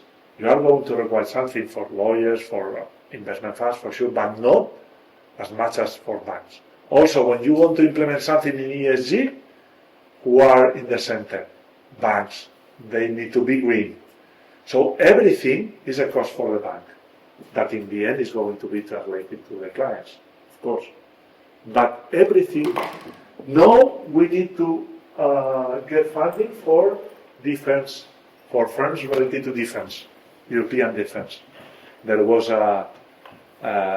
1 year ago a meeting for the European Central Bank telling the banks that they need to provide more funding for European firms related to defense industry. But this is green or not? So the green ratio is going to be affected. So a lot of things, and banks have information about the economy because they have contracts with households, they have contracts with firms. They have a lot of information. That's because because of this, they are strategic sectors. You know what I mean? And very important. Natalia. Are commercial banks very lobbied? Like, do lobbies affect? I guess they affect more the investment banks, but commercial banks, or how is that regulated? Right now, it's creating a lobby in European, but Santander is moving this action to create a more important lobby. They have some connections with some lobbies, but still there was no one lobby for the whole European banks, the whole system. But Santander is trying to make a lobby for the largest banks in Europe. On the other hand, in the US, it's very usual. Okay, the largest, and they have regulations. They hire people to make a lobby in the regulation, etc. In Europe, it's not as in the past. If we analyze the past 10 years, from my experience, the French banks collaborate between them in order to push pressure on some specific question related to regulation. The Italian banks are very good. The Spanish ones were not so good because are the largest, and the other banks with medium and smaller. But little by little, they are collaborating more. And one of the things that I tried to develop when I was head of the marketing background financial regulation, and Eduardo helps me a lot about this, and he's managing right now the marketing background financial regulation, is creating some advisory committee and some working groups on things that are important for the Spanish banking system. Okay? And we create it because all the banks are there. BBVA, Abanca, Bankinter, Santander,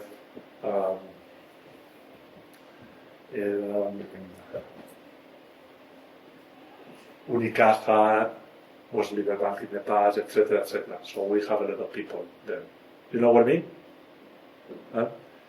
So that's important for the banks. So it's an important question. Okay? Any question?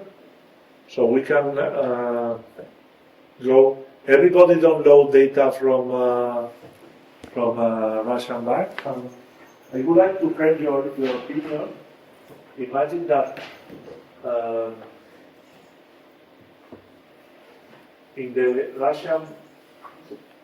the Central Bank of Russia, you have this type of data, how many loans you have during these interest rates, and on fixed interest rate contracts and variable interest rate contracts, floating rate interest rate contracts, you have this, and this is important to see that some part of the economy is funded with a very large interest rates. Also, one thing that you need to take into account is from the inflation, how this is the interest rate, how it increased in the first moment of inflation. It will decrease, but then it will increase with the inflation. In order to attack the inflation, it increased a lot, and then these are extracted in. These are the changes. You can download this from ChatGPT. You need to check in the Central Bank of Russia, of course, and you have this data. But it's interesting because one thing that you need to start analyzing every financial system, the first thing that you need to analyze is the macroeconomy, okay? And then top-down analysis. Then you go to the specific bank. But you need to start from the top. The central bank. Yeah, from the central bank, from the macroeconomy situation. Central bank contains information, but does not contain all the information. So, but the top-bottom analysis, top-down analysis is. I have a look at the macroeconomy, for example. Have a look to this. This increase in interest rate is going to affect those households and those firms that are requiring loans. So this increase, taking into account those that are financed through floating interest rate, are going to be affected. So which is the percentage of families, of households, and firms that are funded with this variable interest rate? So this is a huge increase. Imagine also the rubles decrease, the devaluation of rubles. We need to take into account this. And also, this affects the inflation. Imagine at the beginning, the inflation increased until 18. Did you obtain this, no? Right? So did you download this data, no? Because I try to help you to make a small analysis of a banking system that is interesting, that has a surgeon shock, that is a word, that this word is funded by banks, and then how it's going to be affected, how they are going, and in a system that you have sanctions, a lot of sanctions, to firms, to people, to the government, etc. So how they can avoid these sanctions, or how the banking system didn't collapse, or what is your opinion? I don't mind a unique solution. I would like to see what is your path of analysis, etc. You know what I mean? Okay? So you have the inflation here. Right now it's in a steady state around the mobile, please. Don't you? So please don't use the mobile while I'm trying to explain, because it starts me. So it's around 8%. Did you get it, this data, no, Maria? Did you get it? So then we can have a look with this data in an economy, how it affects the impaired loans, the non-performing loans. In Orbis, they are called impaired loans. You can change, etc., but it's always the impaired loans over total loans, how it affects the return on equity, and how you can see the largest banks. Lucrecia did download the data, and you were right, it's about 18 banks. But last year, it appears me 41 banks, put in the same conditions, okay? And I would like to see what you did. What is your professional opinion? I'm not, if someone wants to explain what is your opinion, I'm not talking about anything. What do you understand? What do you learn from this exercise? What do you read? Do you use newspapers in Moscow? Do you use information in Russia related to make a minimal analysis? I didn't ask, this is not an exam. I would like to show you how you can do a lot of things with the accounting data. Okay, for me it's important that you are able to do it. You are able to download the data. I don't know if you have been working with Orbis before my class, but this is important that in every topic, try to download data, please, because you have a lot of data that is useful to make. You can do regressions, etc., but I'm not asking here regressions, controlling for making a div, taking into account the shocks and shock over the world. I ask a very little exercise that is, what is your opinion? Okay? I would like to hear something, to listen, something from your side. I'm not going to say yes or no, because it's your opinion, okay? Okay, what do you find?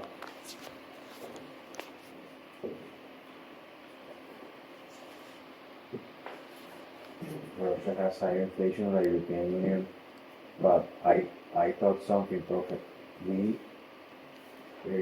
doing the analysis like this is now completely clean, because we have the effect of the stimulus of after COVID. So maybe if we isolate that stimulus, we can get a better analysis of the. Yeah, I'm not talking about relation. I'm talking about you are an investment banker going to make a descriptive analysis that for politicians, etc., is the most important one. Did you download the data from banks? Yes. And I'm not talking about the exact estimate. I didn't ask.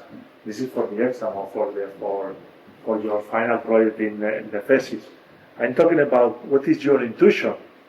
Before going to details, to the technicalities, you need to work intuition, the economic intuition behind the numbers. Then, because If you don't work the economic intuition, you need to be able to develop an idea for your final project based on your economic intuition. And then you go into detail to clean all the things that you want to clean. Okay? You can get some, remember that the loans and the public support was for households and for some firms. But firms didn't receive liquidity, they received some guarantees, what is called in Spain avales.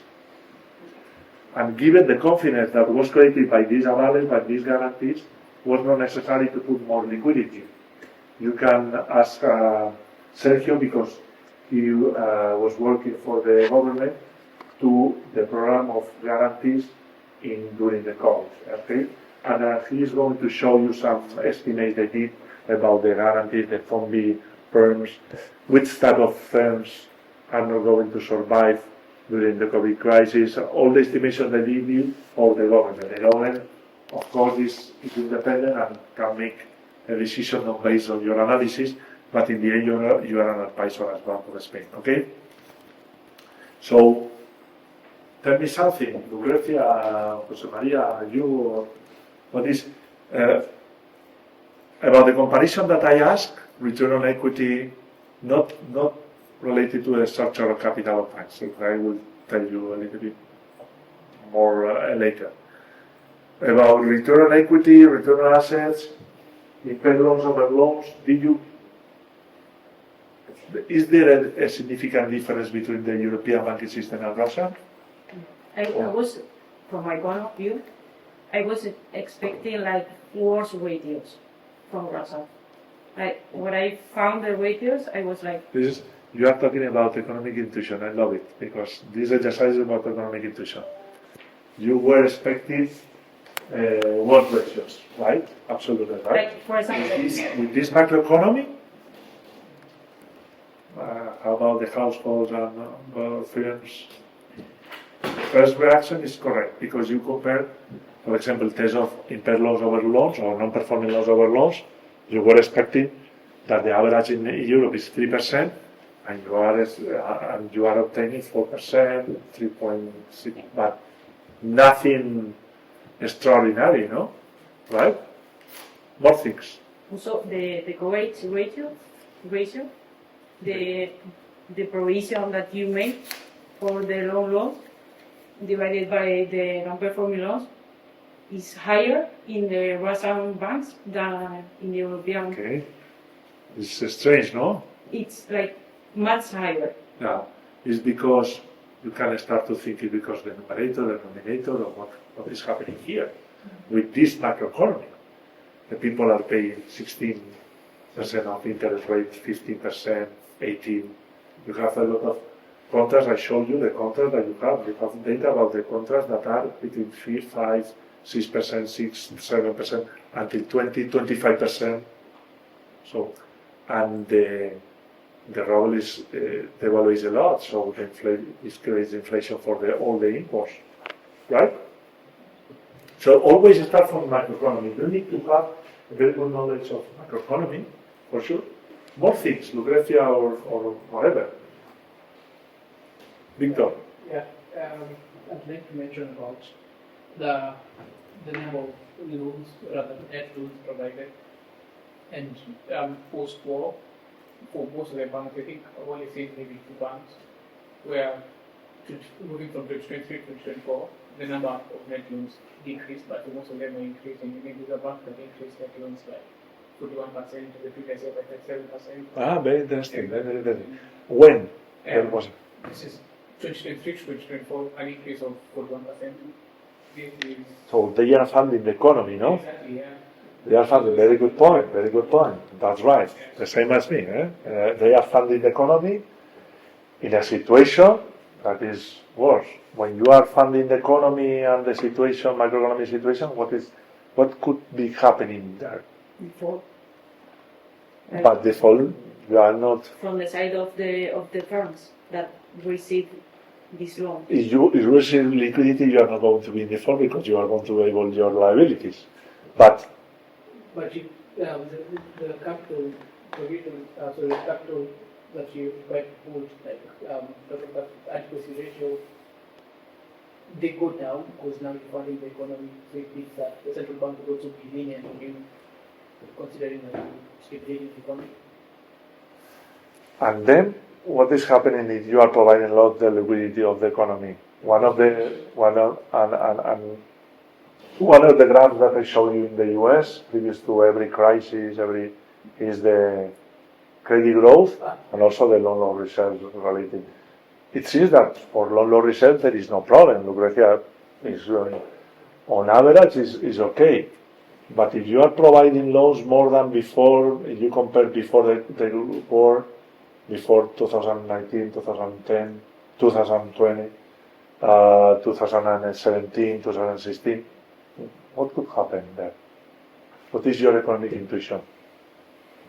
You are supplying liquidity to the economy. Right? You are an economy. You are doing the master in economics and finance. So these type of things, it's not about. An accountant is not. I don't know if you watch the movie, but an accountant is not the only person who look at the accounting numbers. So the most important thing we do is that how the macroeconomy is going to affect your profit margin, when you should consolidate one firm with another because it's going the macroeconomy is getting worse, to evaluate which sector are going to be consolidated, etc., etc. What is your more things that you detected? The return on equity was good. Yes. The largest banks are from which are the shareholders? Did you have a look?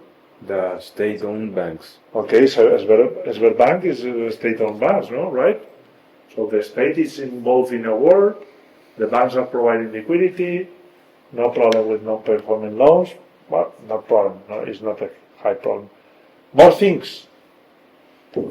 I need your help. I don't know anything. So you need to if you are going to be consultant, you need to think about a consultant. So it's not always about, you don't have time sometimes to do a research paper. It takes months to do it. You need to have some economic intuition behind what you are thinking, and the way you are thinking is the more important thing. For the vast majority of the questions that you are going to answer are not for papers. For papers is important for the academic life, etc. But on daily basis, you need to think about a lot of things and how you think, and more things that you detected. I don't know what's the usual number of net interest margin, but I see like in 2018, the same values of 15 to 30%, which seems high, but then decreases a lot to 1 to 2% in 2023. Okay. 15, 20, 30%, it was Sberbank? The wrong assets, It's too high. To be honest, it's too high. What will happen there? It's not the key driver of what I'm going to say, but it's interesting also. Given that the interest rates are high, you need to pay the depositors also. And the net interest margin is the difference between the liabilities and the assets.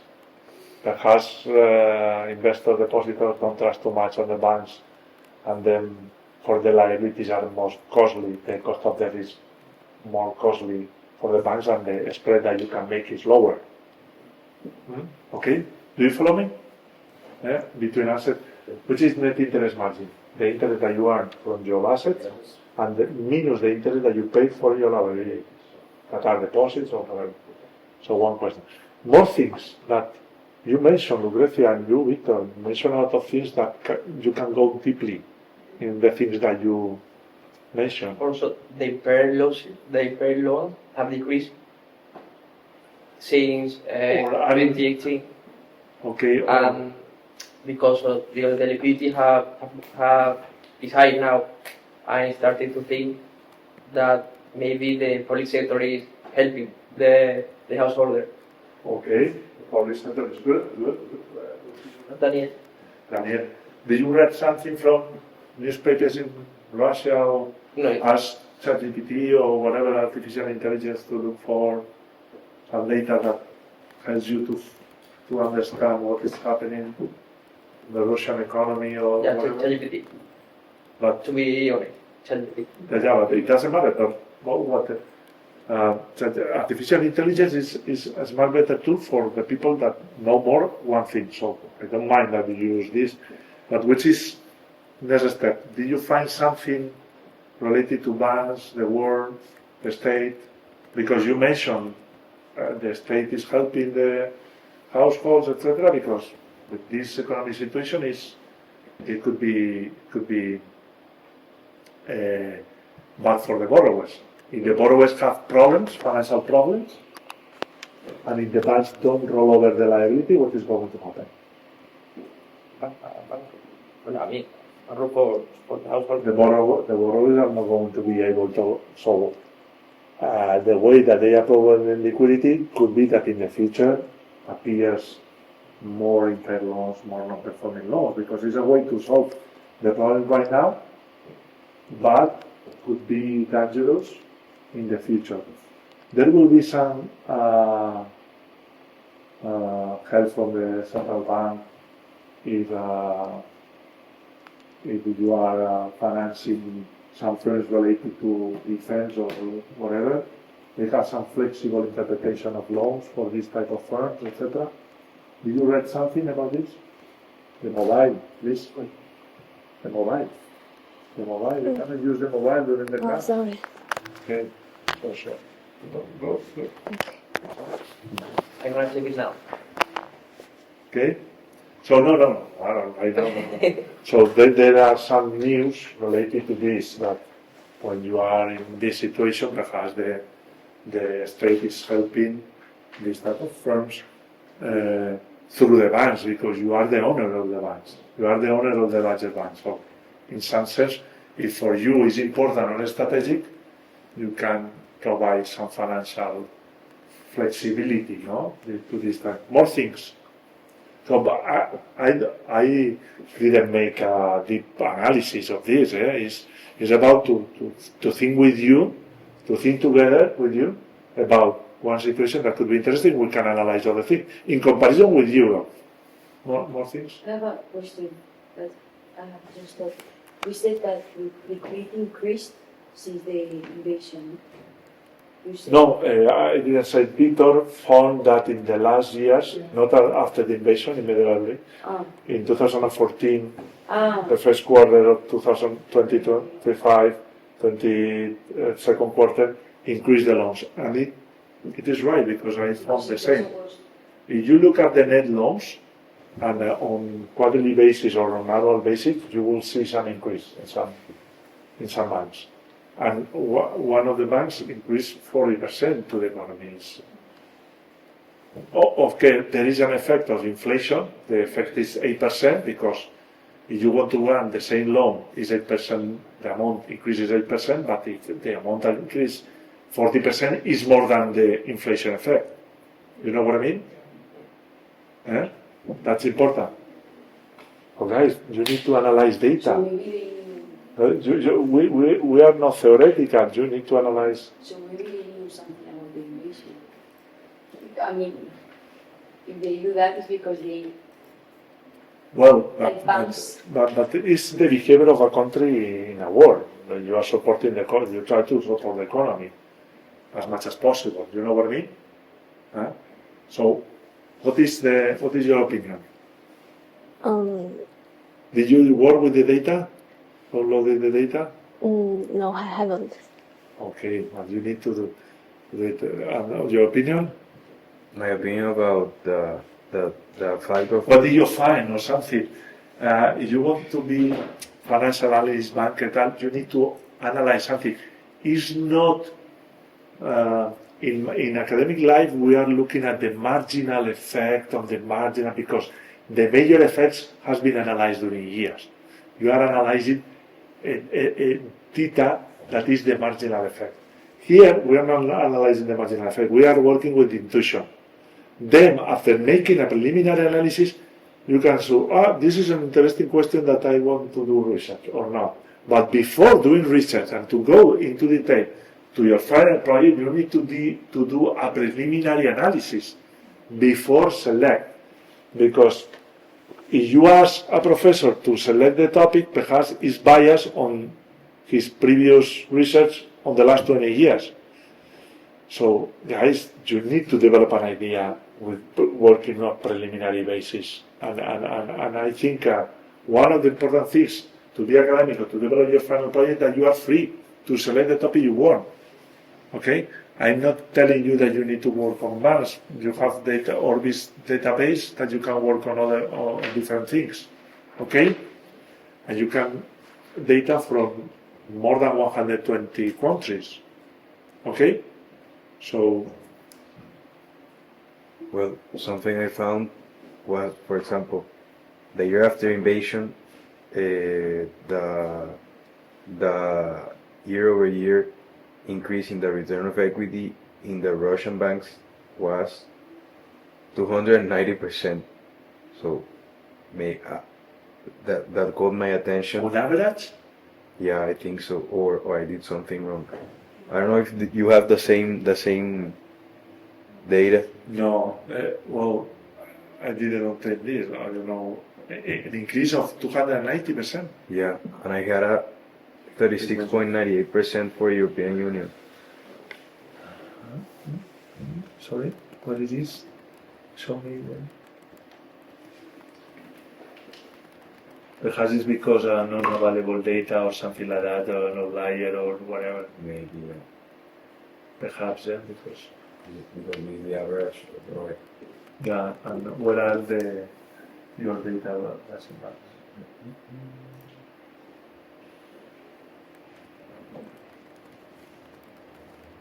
Okay. And this is the yearly data. Where do you have the yearly data? I don't know. This was for 23. But this is only 1 year. I have another example to find it. Okay, but you work very well. But this is, you need to make at least an average, or not only one data one.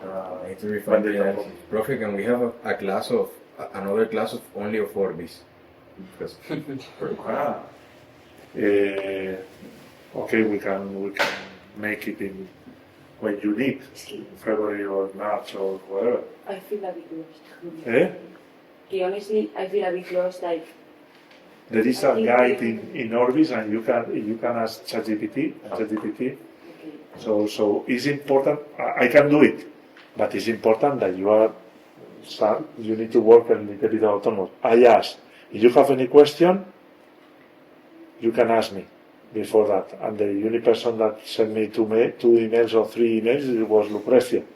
So I don't mind to answer as much as possible and answer. You need to work autonomously, because if you are going to work in a consultant firm, the partner and the manager is not going to help you.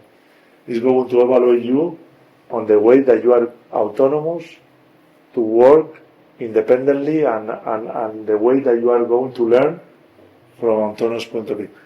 I don't mind to make a class of an Orbis. It's very simple, okay? Or there are other databases. Savi is for Spain and Portugal. It's the same as Orbis, but it was belongs to Globandi. The other database that is interesting for deals is IQ Capital, no. No, Capital IQ is, we don't have Capital IQ. I'm trying to get Capital IQ for the School of Economics, so ask any professor, the dean, the vice dean, etc. Because for me, I think it's important for my classes, but I get it from the ESA, not from the. But also Market Line. Market Line gives you information about who are the advisors of every transaction, the debt deals, equity deals, etc. It's important how the equity deals are moving in Europe in comparison with, or in Spain in comparison with other country. It's an important database that is, and you have free access also, okay?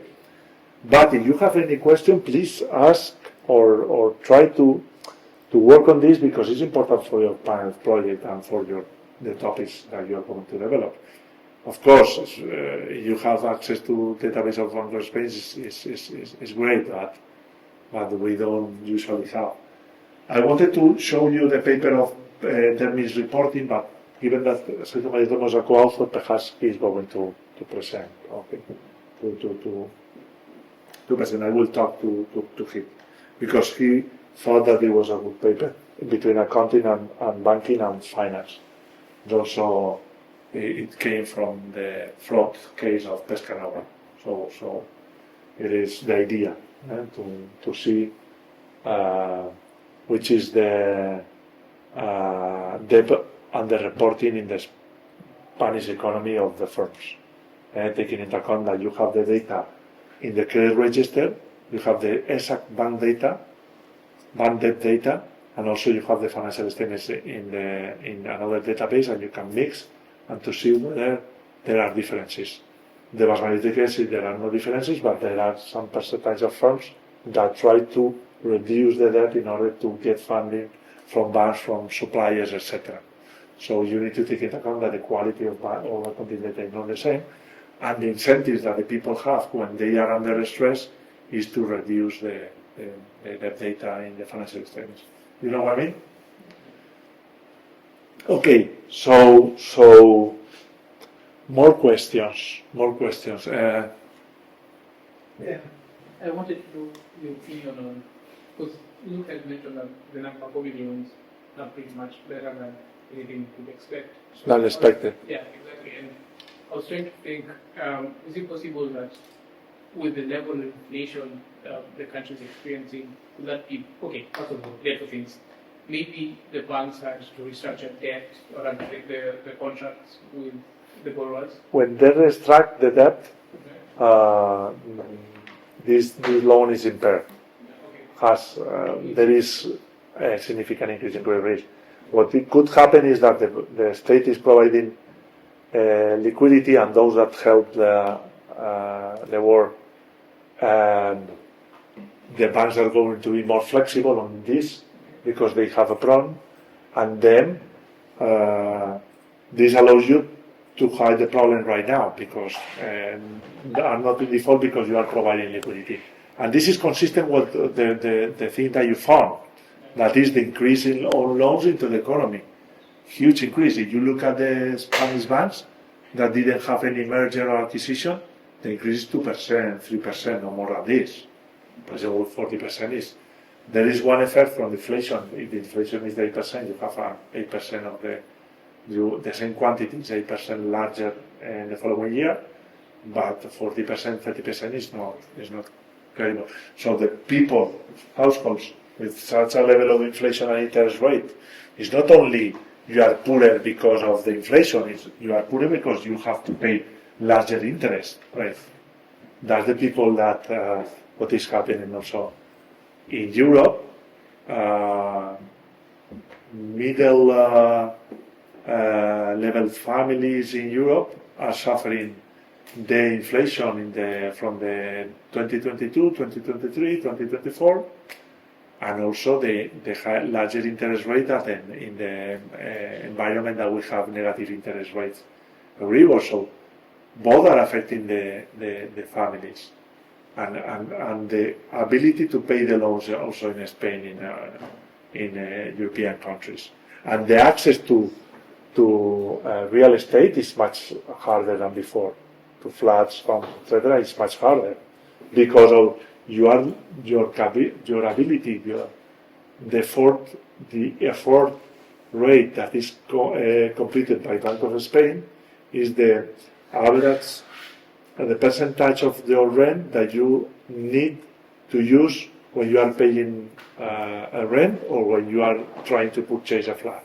Okay, and when the percentage is increasing, the economy has a problem because there could be in the future some borrowers that will be in default, and then this shock is transmitted to banks and then into the economy because the banks are going to reduce their supply of loans into the economy, and then we are going to experience a crisis. Okay, so right now families are suffering much more than 5 years ago. You can ask your parents or your relatives or whatever, or perhaps you are The one paying. very now you are very successful and you are very lucky and you didn't experience anything, but I can tell you that the people are suffering more than 5 years ago.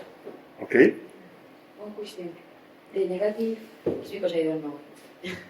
The negative Euribor is because of inflation, very high inflation.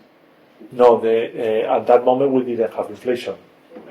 So the positive Euribor it was to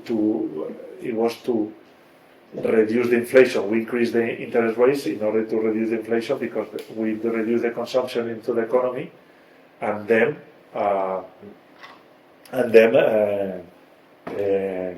when we increase the interest rate, the consumption is going to reduce, and then the inflation is going to decrease.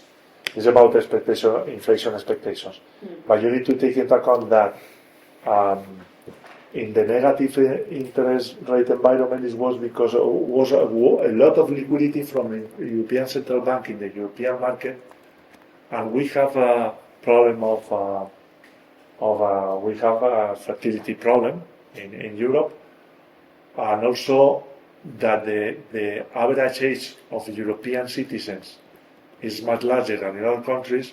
The people are more risk averse and they don't have risk appetite to invest in highly risk projects, and we have a problem because of population.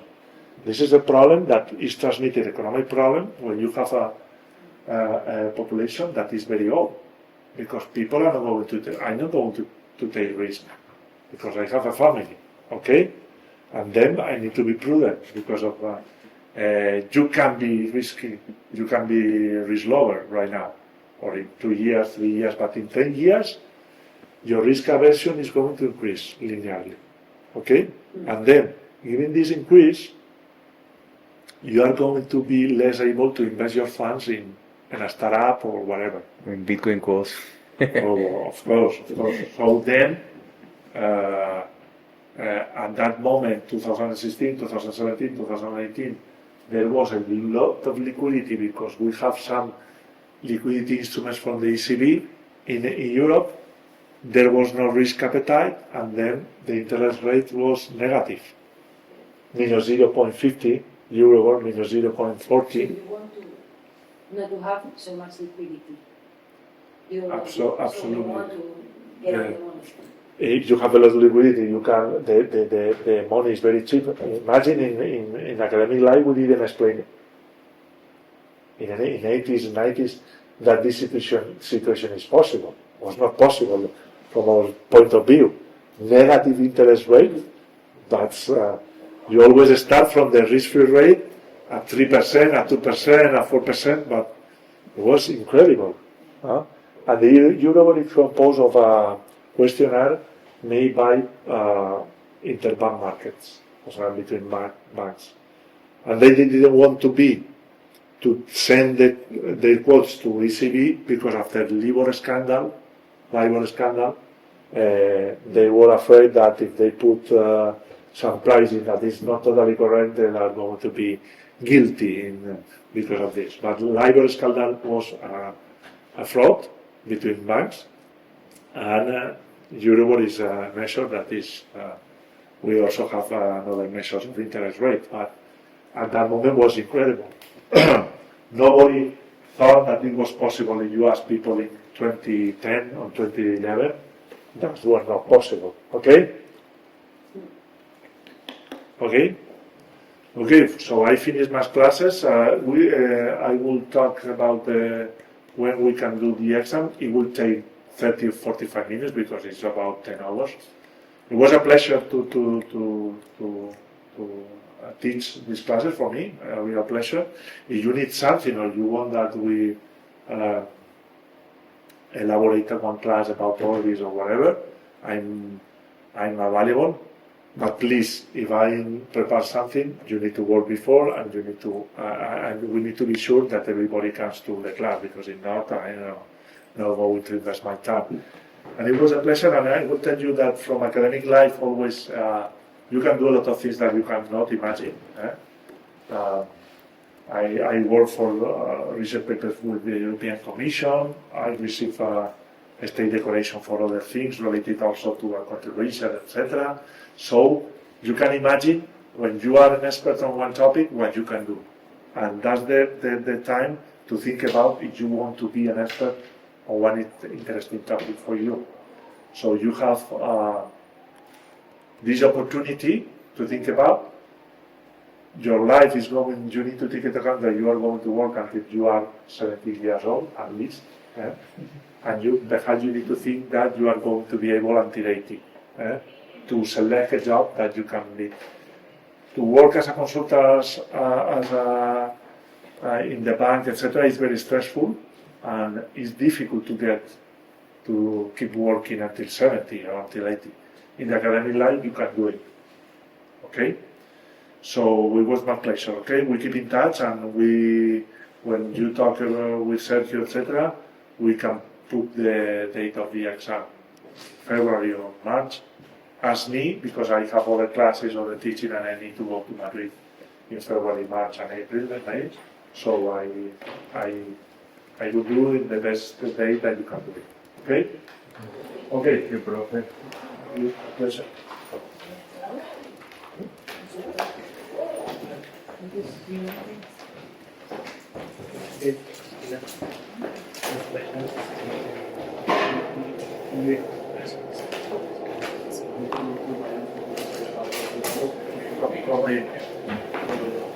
Le bajé la moto, Alex.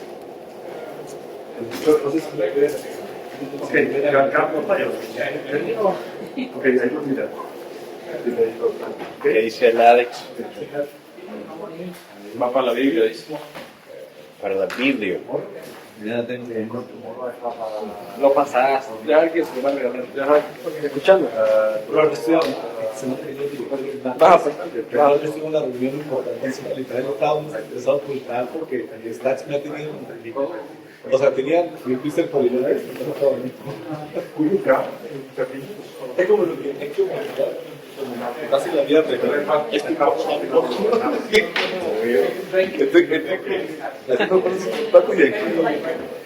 Aquí diciendo full de varianza. Espera full de varianzas. Documentos.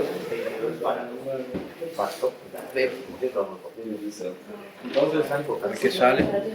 Hoy hay canales. Hey, mañana. Tiene que ir del análisis. Mira cuántos pelos tiene Putin. Ay, man. Hey, diciendo que pero fue juego y tal, y yo no, man, supiera que es el file de Ale. Es cierto que tenía los análisis enfrente, y ese es el de Ale. Yo me quedé con hablar, pero yo dije, no, ¿qué tal? Y yo no sé dónde esto me había puesto los banks, y yo, no lo encuentro, tenía el extra un 290% ahí. Cobra para eso. Es que tiramos hoy mi ROI, que era 1200%. Espero que no había hecho. El ROI, 1200%. Perfecto. Se fueron dos técnicos. Qué buena inversión el Banco Ruso. Sí, ahí no hay que estar en las 8 de la. Voy a montar un banco en Rusia. Esa es mi conclusión. Soy técnico, por un bien. I think I'm going home to leave this and I also have food inside. Para los hipersensibles que están y todo el bloqueo que le han hecho, creo que eso no te digo de la casa. Han sabido bien los sanctions, han sabido. I hope so. I don't want to be alone. Sí, pero, o sea, What's año daño? lo que dijo es que las marcas siguen. O sea, los todas las marcas se salieron y quisieron entrar con una franquicia que tenían otro nombre, pero hacer nuevos productos. Ese fue un twist que hicieron. Y el otro es que cuando prohibieron la exportación a ciertos países, sí, por ejemplo, tenían a México, It's like mathematical analysis.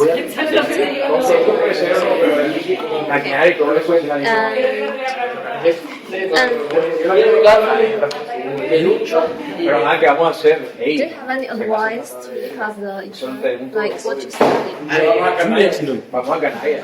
Because it's a new No. topic, Tú no vas a I really understand what you can study. Yo que no estoy seguro. Pero no, yo Yeah, and Pero bueno, a lo tal sí. what he will Yeah, but we look at No, no.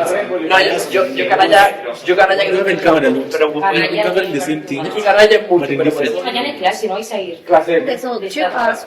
Pero ni siquiera tengo mi licencia. One porque is- gana, güey. pero This what we've been hacer doing the transporte, last 10 hours. piensa a 4 centrales, a 4. Pero centrar en lo mismo que ganar, We're winning. This goes comente still la out UCLA. to Lo voy a decir que Que no, coño, que sí, he visto a la gente que entrando. no seas clasista, que esto no es Colombia. ¿Cómo vas a entrar? Ah, fuck it, no. No quiero me confío. Aquí no hay clase media, hay clase media, o sea, aquí hay gente. Yo no quiero fijo, claro. Yo quiero. Sí, lo que nos apetezca. Claro. No me tira lo que quieras, pero no digas. Un rato. Que vamos a rato. Y ponen mucha peor música en canalla. I think it's, No, yo sigo tan chido. to be honest, I'm going to just write an email and ask him all this. Because Mañana está. what he said is No me tira lo que quieras y luego no sucede. because I don't know what. Fuera de coña, ¿y tú qué Max quisiera que yo olvidara de Rusia? So I'll ask. Escúchale, Dios. Like you also know the bomb. Rusia es una mierda. ¿Cuántos hijos ilegítimos tiene Putin? No, porque había oído que dicen, ¿sabes? Que tratan de Está calculando el network a punto de No me da tiempo, no sé ni lo Y encima yo no sabía, ¿saben cómo se armó la mafia romana? Esa es la red de la red de mafia, del mafia. Además de la rusa no, pero pero la delincuencia rusa. O sea, me llamó la atención cómo se armó la mafia rusa. Yo pensé que era narcotráfico, controlando algo. No, fue que cuando privatizaron las empresas, se juntaron los políticos viejos millonarios, se empezaron a pelear para ver cada uno de éxito, para ver las empresas públicas. Y se armó una puta mafia y hacen de todo ahora, trata de blanca y todo. ¿Tú sabes cómo el tipo de interés en Rusia no para de subir cuando el tamaño de los préstamos de los bancos tampoco para de subir? No entiendo esa mierda. Sí, entonces no hace tiempo, ¿no? Es que son países occidentales que pasa, ellos tienen su economía state-owned rarísimo, que pasa cosas rarísimas. Porque el Estado apoya. Bueno, pero se apoyan, imagínate, el